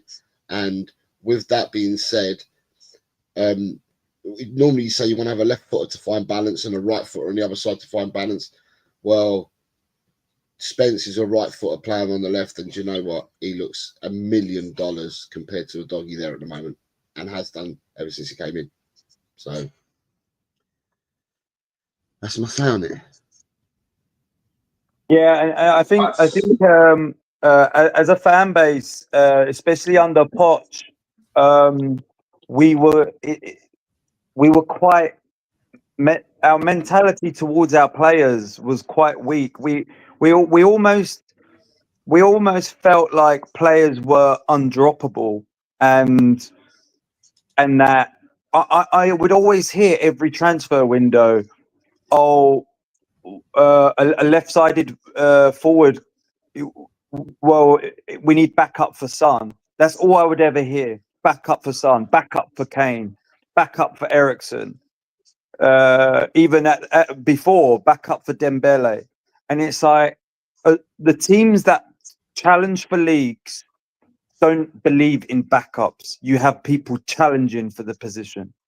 Well, I think Kane is one though that you have to say is like a different situation. Yeah. Getting a backup, getting a player to challenge Kane for minutes is tough.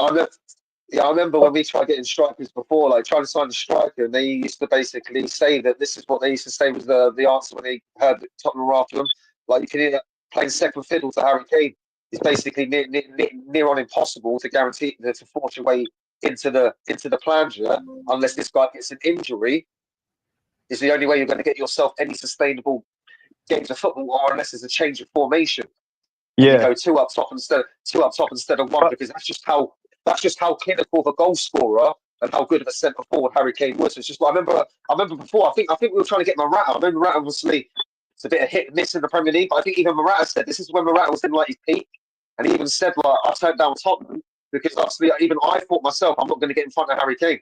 So it's like it's just one of that's the one position where you're at.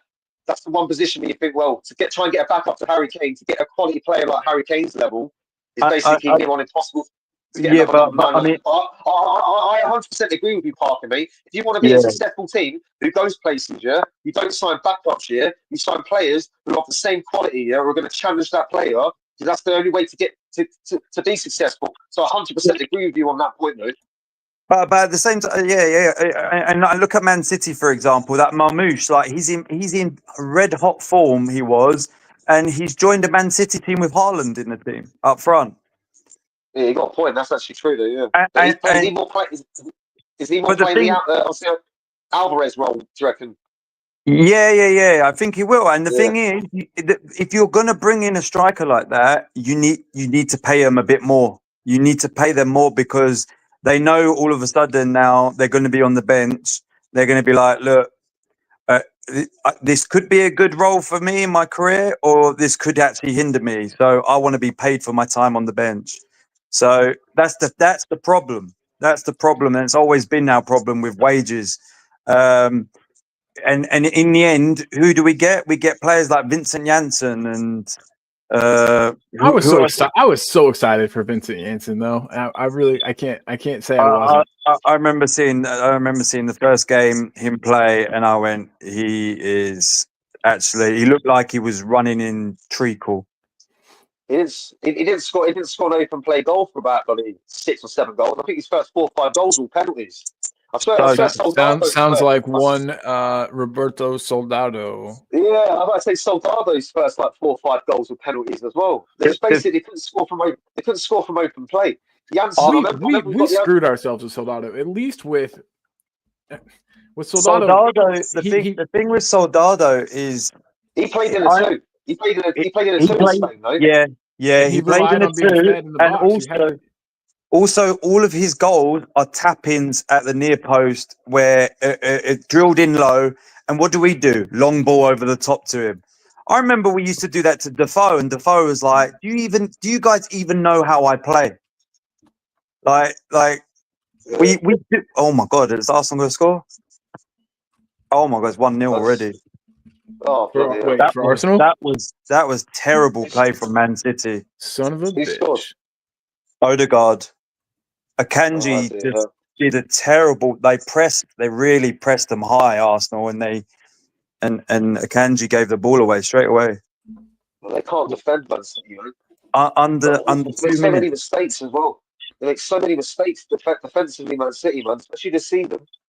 And they always seem to kick themselves in the foot, Man City, man. They just give away sloppy, silly goals recently. I remember that times they conceded leads, 2-3 goals leads in that little run where they were losing and drawing.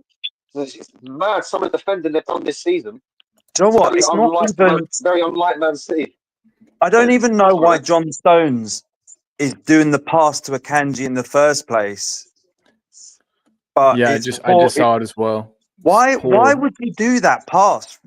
I don't know why John Stones would. Why would you do that pass to him? He literally Akanji, as soon as he gets the ball, he's got nothing to do but clear it. And obviously, players these days don't just hoof the ball. So he tried to control it, and it went horribly wrong.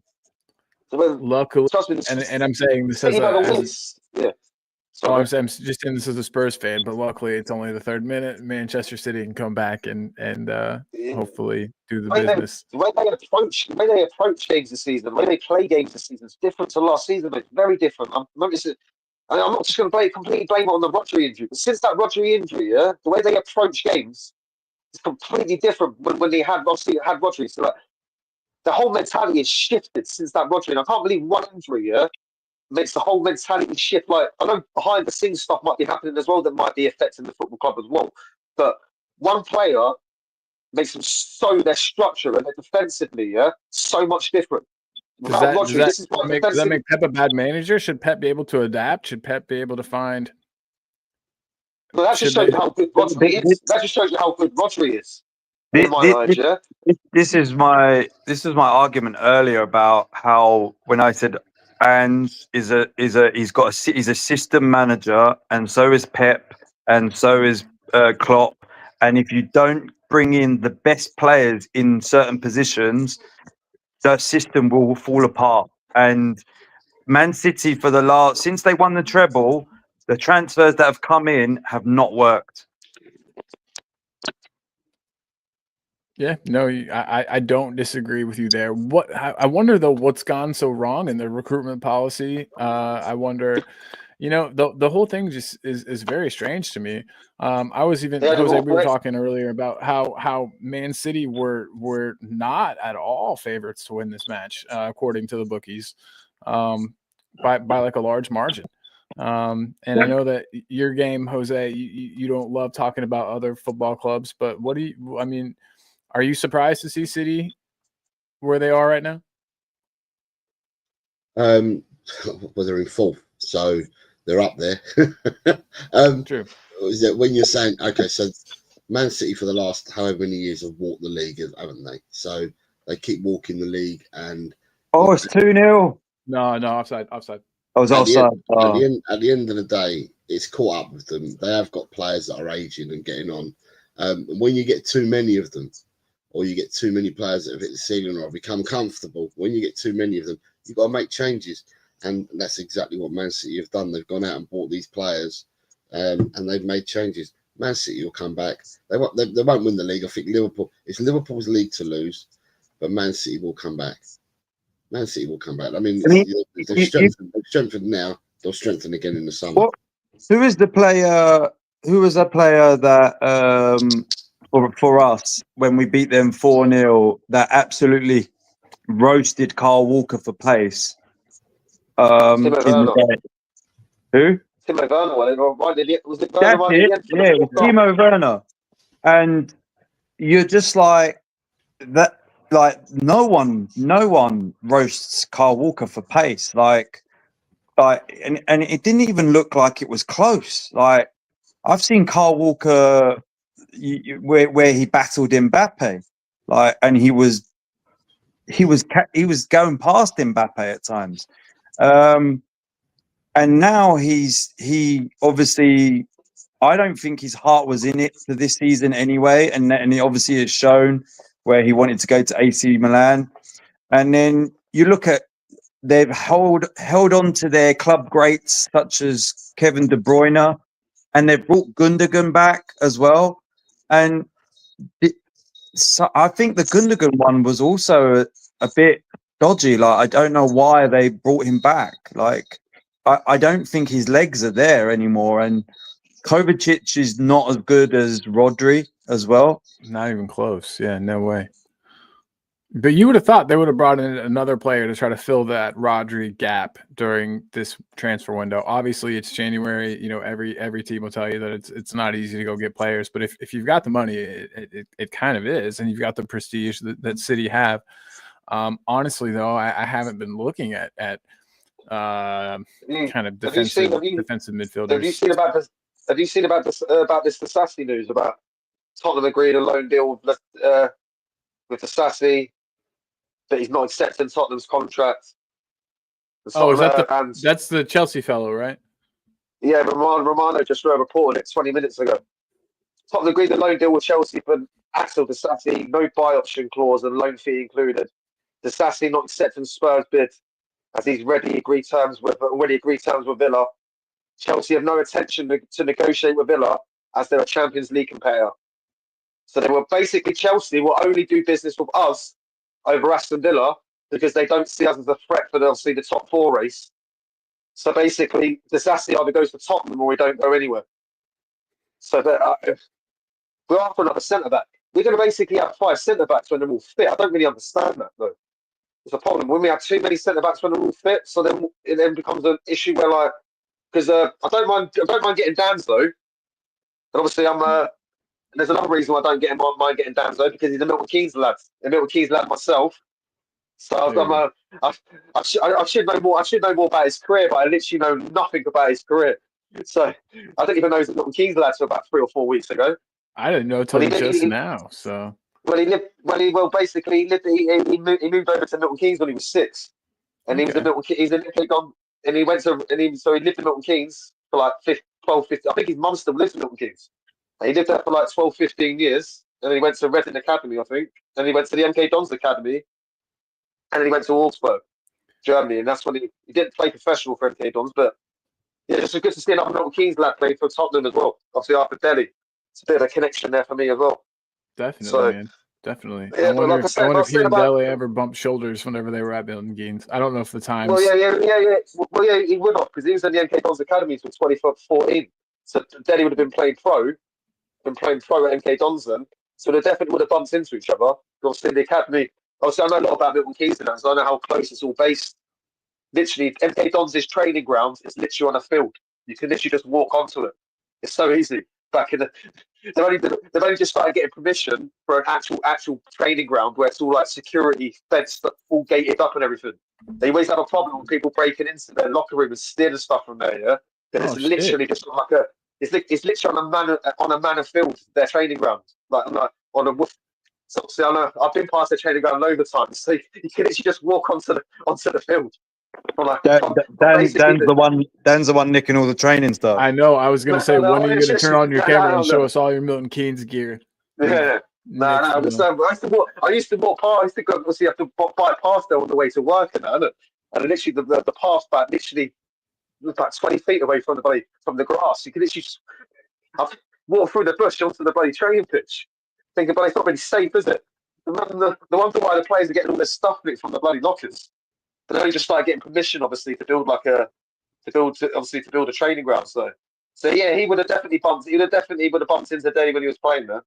He never played. He never played pro. Obviously, at Milton Keynes Dons. I mean, he played in Germany, and then he went to Southampton for a loan spell. He didn't really play there, so he had a bit of Premier League experience. But this is a guy lived in England for like a quarter of his life, so he'd be more accustomed to the English life. So it's not like he can't come over and settle into like the culture and the weather and all that sort of stuff. That sort of stuff won't surprise him because he's lived there long enough. So so you can sort of hope he'll come in here and settle quickly. That's what you're hoping. Yeah, no, that's good. That's probably why we looked at him as a signing. We probably looked at him as like a late signing and thought, all right, he probably wasn't our first choice, but we probably looked at him and thought, right, this guy might probably settle in quite quickly. Yeah, and from what I understand well. too, I mean, he's used to playing in a high line. He's got some good recovery pace on him. Again, this is all just stuff I've heard. I haven't seen a thing, even clips of the guy yet. I've not seen any club football. Only football I've seen of him is playing for Austria in the Euros last summer. I only watched a highlight video of him at Lens, and Lens look like they play like a high line defensive line. So obviously that's probably also why he was looked at. He looks like he's a good passer of the ball. Like he sprays it across the pitch. And then the one thing I was a bit concerned with is that, I mean, he does like dribbling out from the back. And there was a few times where I was like, that looked a bit quite clumsy, the dribbling. Like a Premier League striker or a Premier League forward would have just nipped the ball off him and gone on and probably scored. So maybe, hopefully he doesn't do that as much once he joins us. They were the only concerns really I saw of him.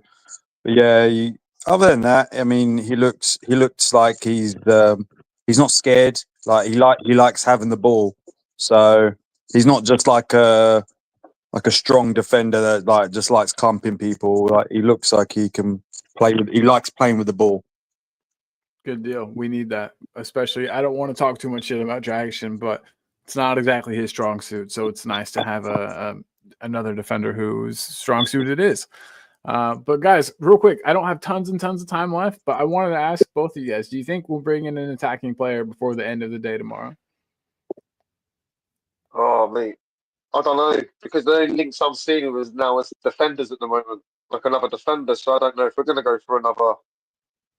But it makes me think, well, we was in for one because we tried going for Tell. So are we going for another forward-minded player? I'm not 100% sure we're going to get one. So I'm not seeing any other links with anyone now.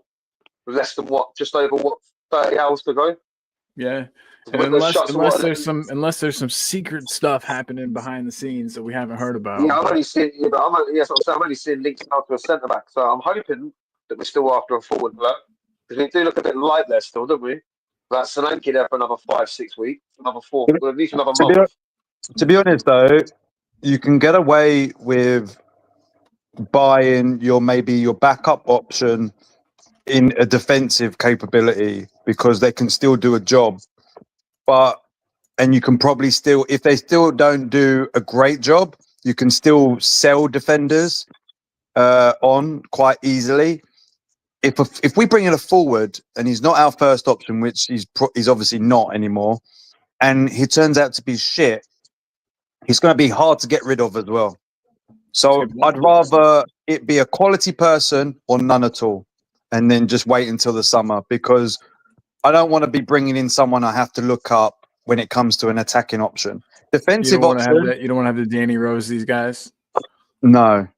I not when it comes to attacking players. I don't want to. I want to know about them, or the club has to surprise me with some extremely good scouting, which they tend to be 50-50 on when it comes to that. I still have, I don't know why, I've still got hope for Mbeumo, and I wonder if the match today was part of maybe like what was holding that up. I have no idea if that's wishful thinking on my part. I just think that he would be a really welcome addition to the squad. I think he's 28 or somewhere around that age. So he would be, approaching the peak of his career, whereas a lot of our guys are young. They're still, they're still maturing. They're still, kind of getting their game figured out. So the little bit does worry me. I can't see Bremo happening. you don't see I it. don't see that. Yeah, No. I don't think Brentford will sell him. I don't think Brentford will sell why did he? mid-season. Yeah, why would he have played the full 90 minutes as well? True. Just Like, ask him sell to them- be injured. Yeah, to sell them this season, well, I'll take from Bremer all day long, but I don't think it's realistic. I was thinking about it yesterday. That's one I would go for, maybe, even though I don't think it's realistic. But I think to get him mid-season, I don't think you really get a chance. I think you have more chance getting him maybe this next summer. But I don't think Brentford will sell him this mid-season, because I think if you get him out there mid-season, you're talking Brentford would definitely overcharge us. You're talking probably that a 50, 55, 60 million pound player will then become 80, 85 million. Brentford will try and charge us for around this. Yeah, they would. I reckon they'll try and get. They would charge over the odds around depth. They'd have 20 hours to try and sign some Mbeumo replacement. Because in fact, they would have lost Mbeumo and Ivan Toney in the space of 12 months, and that's a lot of firepower to their front line. They still got Visser, but if they lost Mbeumo, that would leave a massive hole in their team with 20 hours to go in the window. Yeah, basically no time to get any sort of Mbeumo type replacement. So they would definitely charge over the odds for us to try and basically, because it's like a hit for them. Basically, if they get rid of him around that sort of time, so I think they'd put an extra £20 million premium on him. I could see so it. If you go for him in the summer, I think you get him out of there for about 55, 60. 100%. I think if we wait until the summer, I think 50. I think 50 would do it. But yeah, I mean, at this point, we're it's a lot of Premier League. The thing is now about football. A lot of Premier League clubs, are in strong position when it comes to not having to sell their players for up to the odds anymore. So a lot of them do still. The market's got so mad, where an average player now goes for 30 million. So if you're any sort of quality player, any sort of decent, if you're a bit above quality, you're a quality player now, you're going to at least go for at least 50 in 55 in this market now. Too many players, average players go for 20, 25, 30 million pounds now. So the market's completely just gone mad with average players going for even crazy prices. So it makes if you want to get a top player now, you're going to have to play decent money. It's just how the market's gone. The market might go back down one day where the average players start going for the average money again. But too many average players go for 25, 30 million pounds. So the market's become a bit too, what's the word? It's got a bit too overvalued now. And I think that's Levy's problem. I think Levy is sure that these prices are going to go back to normal, or at least kind of trend back to what they were a couple of years ago. I think that he's even said as much. There's a bubble, a transfer bubble, and it's going to crash. And so I think that's what Levy and all of the top brass are waiting for. And I think that's why we changed our recruitment policy. The only way of a transfer bubble ever crashing is if wages become more of the priority of taking a player on than the actual transfer fee itself. Like in American sports, you have trades, don't you? And you don't really have high transfer fees involved, do you? No, none usually. It's like you said, just trades. Yeah. Maybe like a pick. Yeah, I mean, I literally heard in the news today about is it Doncic, whatever his name is, the basketball player's gone to the Lakers. I don't know, unfortunately. Was there some drama with that?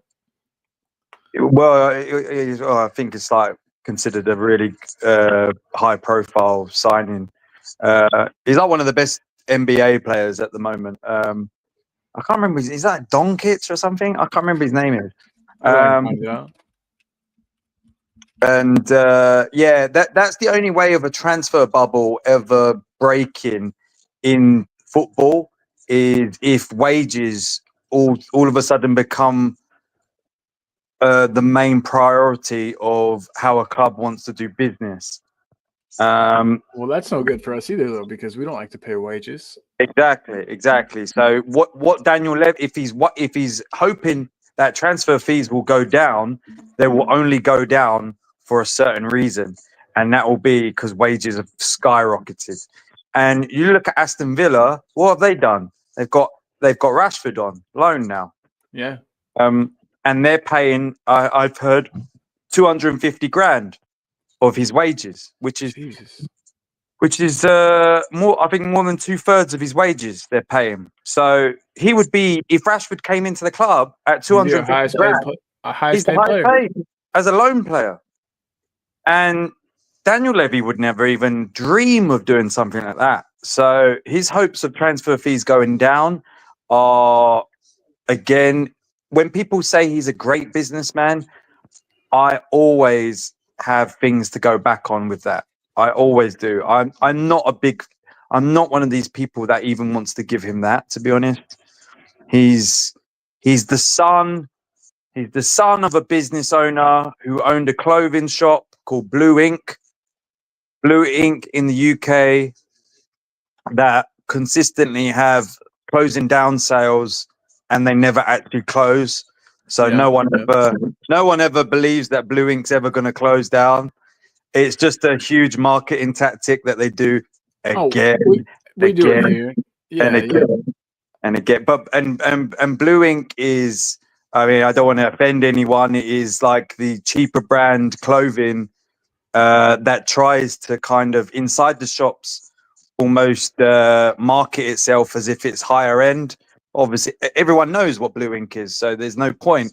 So it's Daniel Levy all over, like because Blue Ink before used to be called Mr. Buy, right? So okay, that's what I had heard. I'd actually been doing a little bit of reading up on this the past couple of days. Mr. Buy, right? They rebranded it to Blue Ink.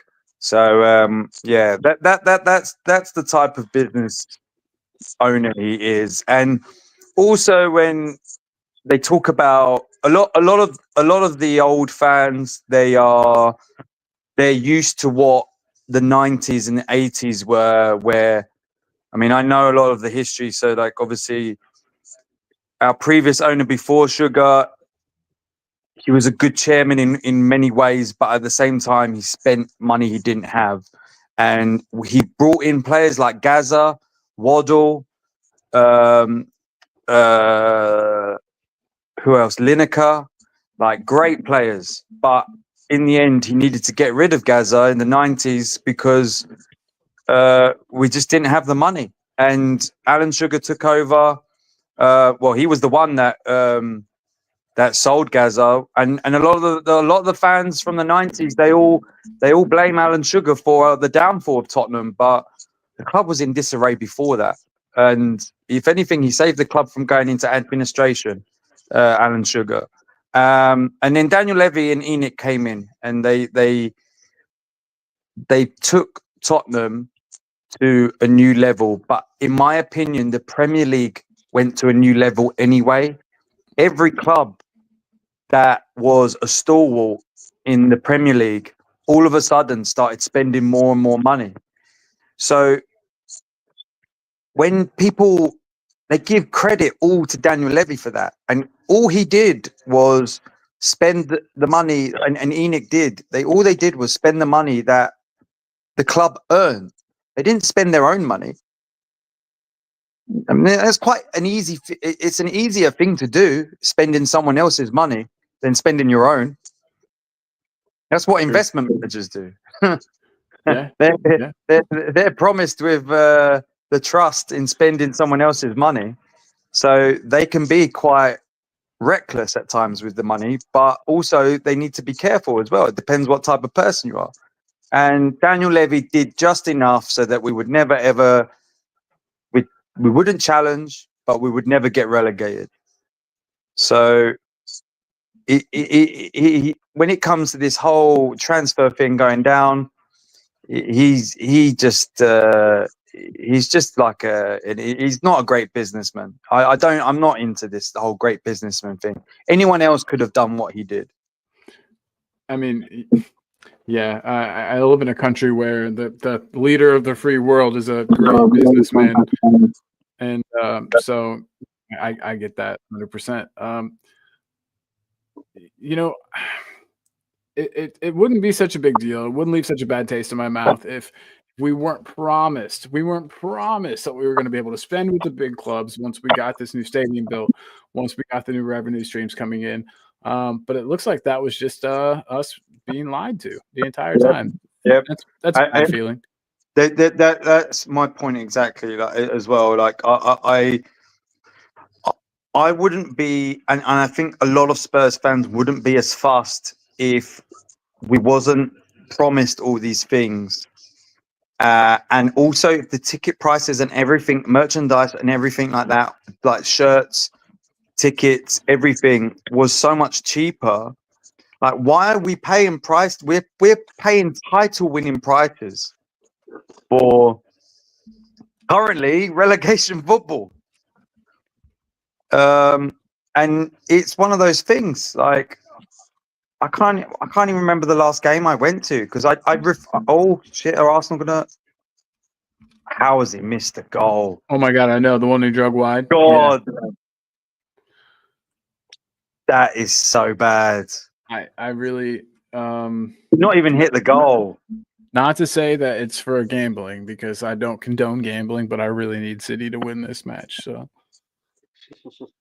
come on, City. But no, guys, Jesus, the win today was imperative. We had to win. We had to win today. I think it puts us in a good spot going, to Liverpool. Which will be very, very, very tough. But it gives us a bit of confidence going there for the next 4 or 5 days. It's all about managing the first bit of the game, not conceding the early goal. If we concede there early, it completely cancels out the advantage that we took there. So we have to keep it to 0-0 for as long as possible and try and hit these when they can. I can see my possible best result there than 1-1 because they got a 1-1 there a few years back as well. And it's quite tight games at Anfield against Liverpool. It's all about not conceding an early goal there and completely letting the shift change. And that's because we know how hard of a stadium that's to play in.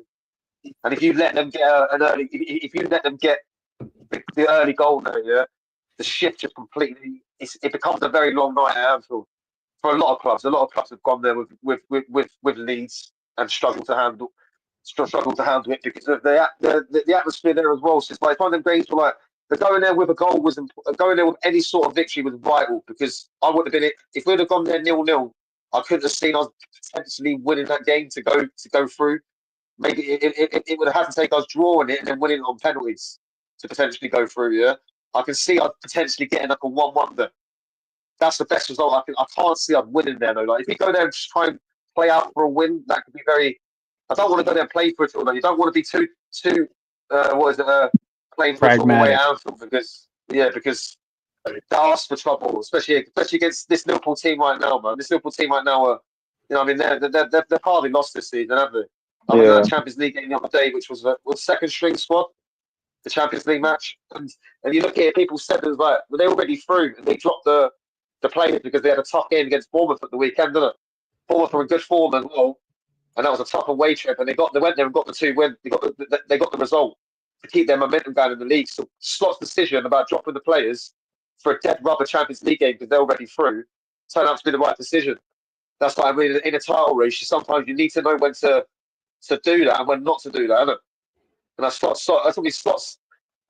It's going to be a very, very, very tough, very, very, very tough game on Thursday. It's not impossible, but it's going to have to take us defending really well to get there to get to the final. That's what I'm saying. That's going to because you're going to have to get a bit of luck maybe there, but we're going to have to defend really well as a team and be strong, right? Because it's going to have to get out of Anfield in that final. It's going to be a tough ask, but it's not impossible. And then you go into that. If we can get past Liverpool, then this whole shift of this season changes because then we've got a final to potentially look forward to, and then you're still in the last 16 in Europe as well. You're getting yourself back in a bit of decent form in the league, which then sort of ends that little. Today was a big turn, a big positive because if we were going to try and go for an attacking player now in this last 30 hours, is this transfer window, trying to sell the situation to the players a bit more easier now than what it might have been if we'd have lost this game today. I know it sounds mad, but if we'd have lost this game today, we'd got dragged into a relegation battle even more. A player might look at the situation now, but they're not really in a relegation battle here. So a lot of players might not be up for coming in January to a relegation battle as well. I don't think people realise that as well when you're trying to try and buy these players. So maybe the situation might have even changed from this result. A player might look at it a bit different now and say, yeah, I will go there for 6 months.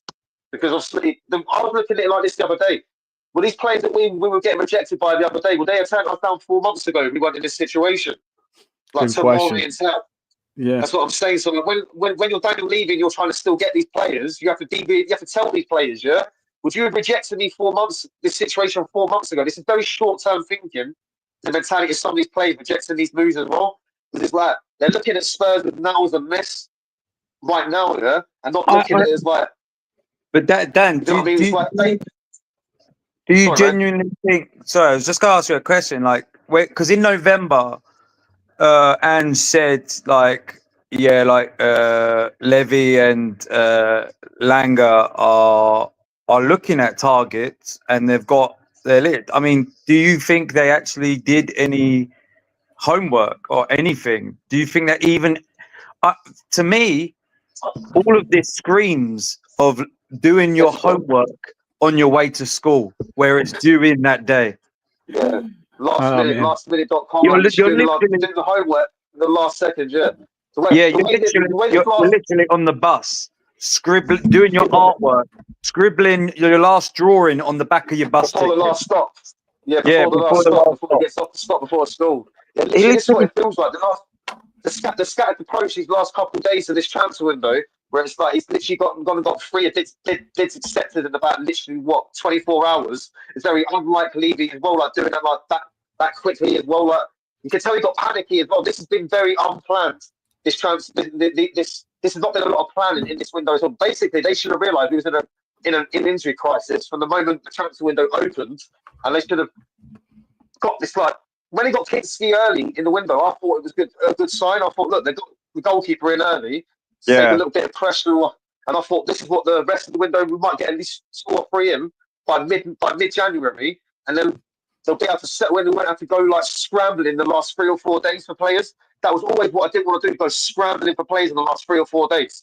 Because what happens is you end up getting linked with players like the Sassy, and you end up like literally end up getting linked with like players like Anthony Fatty again, who rejected us last summer and has done nothing for the last 12 months. And I'm looking at some of the players like, you just seen links the other day with Garnacho. Like, basically what happens is, any players that become available in the last 20, 25 hours, then you'll start seeing more links to like play. If you're desperate for a forward, you'll start seeing some mad links. So it wouldn't surprise me if we do go back into a forward tomorrow, and like what Colin said, if someone's completely out of the blue, who we weren't in for at all, which shows you no planning, because it's like basically, it's like right now, are we looking for like an opportunity sort of signing now? Is that what we're sort of looking for this last like 20, 30 hours? Like, Kind of screams it to me, yeah. It's not even an opportunity. It's literally you're scrambling for marbles. Like it's crazy. It's crazy. You are scrambling for marbles, yeah. And it's not like tapping up doesn't happen. It's widespread. So why like where I hear that Levy went personally to Germany to speak to Tell and his agent, and just for him to reject him, it's like, why did you not do that? Why did you not do that in December? You could have done that in December on the low key. No one knows who Tell's agent is. You could have just gone there.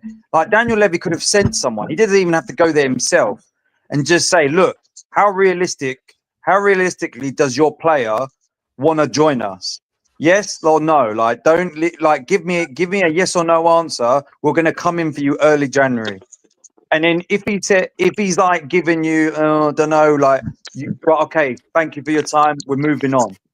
And then when it comes to January, but and I was saying this to Colin earlier, like with the losses that we've had in January now, it makes us look even worse as a proposition to come and join us.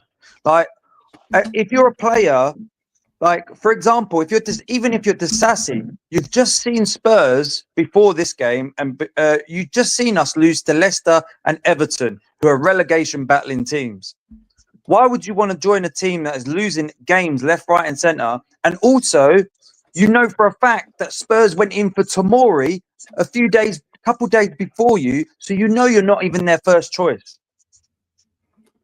Yeah. And so even I don't even blame Sassy for rejecting us now, because you know for a fact I'm not even your first choice. So you definitely won't want me in the summer because you just want a loan. You just want to bring me in on loan. And and also it gets to a point where it's like if you go in early in January for players and they reject you early, then you can have maybe a week or so in January and then go again for more players, and they won't think, okay, you're just desperate and I'm your second choice. They'll think, right, I was one of your choices. But now it just screams of desperation, all these transfers and these links. No, it absolutely does. Fellas, I hate to be that guy, but I kind of let time get away from me. I gotta log in and be working in 20 minutes. But yeah, just wanted to thank both you guys though for jumping in and joining me. It's been a lot of fun as always, talking Spurs with my buddies. Guys, we won today 2-0. And real quick, I wanted to read out Sarah's comment. Big up, Sarah. Don't see it in these parts very often. Sarah says, Ange is going to turn this fan base from doubters into believers. Our season started on Thursday. 2 wins, 2 clean sheets, 2 class performances. Ange is winning cups with us. Book that trophy parade now. Music to my ears. I'll go ahead and book it if you say so, Sarah. We'll get this done. I honestly think, guys, we might have something to celebrate at the end of the season. It's obviously too early to tell, but I'm excited. I'm letting myself get excited, and I hope you guys are too. Any final words? And we'll start with Parker. What you got? I mean, I hope Sarah is correct, and we do have a trophy. Like I've seen in my lifetime, I've seen 2 League Cups properly. That I remember. The 91 FA Cup, I don't remember too well. I actually remember the semi-final more because I was watching it with my brother at the time. And I remember him celebrating and crazy when Gaza scored the free kick. But I don't really remember the final too much, to be honest. So if an FA Cup or how old were you during this time? 4. You were on the drink, man. That's what it was. You'd had one too many ciders. I was 10 months old when we won the 91 FA Cup, so I definitely don't remember it. No, that's the year I was born. I was born in December. I was born in 1990. I was born in 1990. So I don't think I was alive. I wasn't alive. The final had been in May 91, so I would have been about 10 months old, I reckon, for the final. So I only remember the 2 League Cups as well. That's only 2 ones I remember: the 99 and 2008. Yeah. Well, yeah, but, if we win something this season, I've been trying to plan a trip to get back to England this year, and if we win something, I'll definitely have to come back and party with everybody. But yeah, guys, again, thank you so much for joining me. Dan, what are your last words, buddy? I just want to say, well, hopefully, like you said, tomorrow we get a forward. Well, hopefully, try and go for a forward player, and I'm hoping that there still is some business to be done in this last 20, 25, 30 hours because I still feel we are a bit light. It's league time, baby. Yeah, so hopefully, fingers crossed, we sort of put it in the horizon and we are looking at a forward because we could do with another forward player, maybe. But like the thing was saying earlier, you do want to find a forward player who's going to still make an impact. You don't just want to get any forward player. So I don't want to end up like a tip. Like I know you used to like Burner back in the day, Colin, but I don't want to end up like a Burner type loan signing. So I'm over him now. I hoped he would be able to turn the corner, but that's fair enough, man. That's fair enough. That's just you having a good heart, mate. That's understandable, man. That's you wanting someone to do well. I understand that, but like as you say, you have to be right with like the loan player you get. So yeah, if you're not going to get one that's going to make any impact on a team in a situation right now, just don't go for them at all. If you can find one that's going to make a bit of an impact to get us through, then maybe we can still end up with a player now too. Colin, go on, sorry, mate. Yeah, I'd say, and last word. Yeah, like I said, it's just positive to get the win today, just to get a little bit of this relegation talk a bit off our minds, because it was starting to get a bit troublesome over the last 3 or 4 weeks, where we were starting to lose every week, and I was starting to think, bloody hell, we were starting to get dragged into this a little bit. And then Everton won yesterday, and we've gone from 15th to 16th. I was like, bloody hell, we seem to be going down more positions every week. I think we were 14th a couple of weeks ago. Now we're 15th. Now we're 16th. Wolves won yesterday. I was thinking, bloody hell, in a couple of weeks we're going to be 17th. I think it will become a relegation battle. We'll climb in the other way, finally. Yeah, it's all good. Like I said, today might be a change in momentum win today as well. It might just be like the sort of win that we needed to just maybe change the momentum in our season. We haven't won a league for so long. So it was just it's our first league win in 2025. It's crazy. So you actually It's think wild like to think that as about. well. Yeah. Yeah, so our only win was in the FA Cup and against Liverpool. Our only 2 wins in 2025. So we hadn't won a league match since 40 days. So literally we haven't won a game since December. So yeah, that's a positive thing to look forward to now as well. So we've actually finally got a league win in 2025. Bloody hell. I was starting to worry. I was thinking, is it 2025 is the reason why we're pants? No. This is the curse of the year 2025. We're cursed. No, I like Happy Dan better, so I'm glad we got the win today. I'm glad things are looking up. But guys, again, thank you so much. Parker, I feel like I cut you off. Were you about to say something? Oh, I was just saying, Colin, your realization of finally giving up on Werner is like the equivalent of someone being told by all their friends that their girlfriend is not good for them, and then you finally realize that she's been stealing like money from you, and then one day you finally found her. She was stealing an heirloom that was given to you by your great nan, and that's when it hit you, and you finally gone, I've had enough. Get out of here. Pack your bags and get out of Pack here. your bags. I've had enough of you. You're shit. Yeah, absolutely. All right, well, fellas, thank you again. Oh wait, Hype is saying he kind of figured there was a complete overreaction to the few poor games. I mean, yeah, everyone was just we were just worried, man. Everybody was just stressed and worried, wants to see their team do as well as possible. But I don't think it was a few, was it? It's not a few. Is kind of an understatement. It was getting to about 10 or 11. It was starting to get a bit worried. Yeah, that's not a few. That's not a few. Yeah, I think our only win was against Southampton as well at the bottom of the league. So I was starting to think, bloody hell, can we only beat teams who are right? And then we lost against Leicester and Ipswich like already this season. I was starting to think, bloody hell, I think we lost against both the promoted teams at home this season. I was thinking, bloody hell, when does Spurs usually do that? And we started to play Southampton at home. Yeah, I was thinking, what big club usually loses at home to all 3 promoted clubs in the same season? Not a lot of teams. I was thinking, bloody hell, that's a bad stat on its own. I was thinking, so yeah, we're starting to get a bit worried. But today is like hopefully a bit of a turning point and a bit of a momentum shift with a lot of injury players to come back over the next couple of weeks as well, which might help as well now into a positive situation. If they can come back and we're not in this situation in the league where it's like it's all this relegation talk's completely over, it then takes a little bit of pressure off these players coming back. Because they don't want to be coming back in a situation where they've barely played any football in like 2 or 3 months and they're in a relegation battle. That would have been worrying as well. I'd have been like, bloody hell, that's not the sort of situation they want to be walking straight back into as well. So another thing as well before you quickly go, Colin, we don't really know if these players have the bottle to handle relegation battle as well. We've never seen them in a relegation battle. These players don't handle pressure in the good times. See when the pressure for like big matches, when you go into like trying to get into like top 4 sometimes, well, they don't handle them pressure games, yeah? So how can they handle, in my eyes, getting relegated is even more of a big pressure situation as a football match, yeah? Them sort of games, relegation threatened games, yeah? They're even more high pressure situations, yeah? Because you're playing with the future of your football club. Yeah, so like where these players then have that's what I was starting to get worried about. So it's seeing them play like today and showing a bit of hunger and a bit of fight and winning the ball and trying to play good out of possession as well, yeah. I actually see, and then they're reacting like that at the end of the whistle when they actually all got round in a huddle, yeah, and you could tell the relief, yeah. They finally got a win, so they could sort of tell, oh, this might be a momentum shift in our season. That's the thing that I was looking at positively today, not just the result, the shift in their mentality now, hoping to go forward now as well. Because they've got a big week coming up. Liverpool and Aston Villa, yeah, both away. 2 massive tough games, yeah. So you need to go into that with. We need to get a result today, yeah, to go into that with any sort of confidence as well. That's a massive positive you can take from today's result as well. We go to Anfield and Villa Park, yeah, with a little bit of more confidence than what we did if it would have been a week or 2 weeks previously, because we've got 2 back-to-back wins now, 2 clean sheets in a row as well.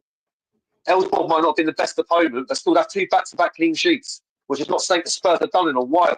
So at least we're going to have a little bit of confidence going into Anfield in the game that we're going to need to defend well in. So that gives me a little bit of like a little bit more glimmer of hope going into this game at Anfield on Thursday. They're going there now with a bit. See what I'm saying?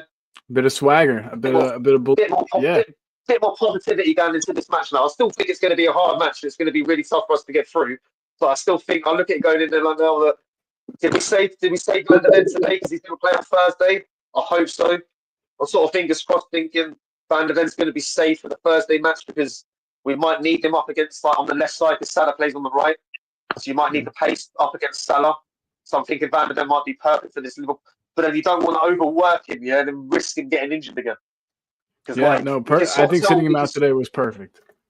Yeah, well, I thought I criticised him playing on Thursday at first the other day, thinking, well, if Ange was going to drop him today, then why play him on Thursday in a dead rubber game against Elfsborg? I'd have rather than play today. But it sort of worked out because we won today, and now we can be fresh for the Thursday game. So what Ange has done has actually worked out for the better after me saying I don't think it was the right decision. So I actually admit the what Ange done today was right because I thought him dropping him for today was more of a worse of things. I thought we need to win this match today. I don't want to lose against Brentford. And the Elfsborg game, we would have got the playoffs no matter what, or we'd have got a qualify with a draw. So yeah, that's a positive for Ange today. He's sort of proving wrong on that factor. That's why he's the manager and I'm just a fan, mate. Isn't it? At the end of the day, he makes the decisions. And I'm just there to question if they're right or wrong. And today it was right. So fair play.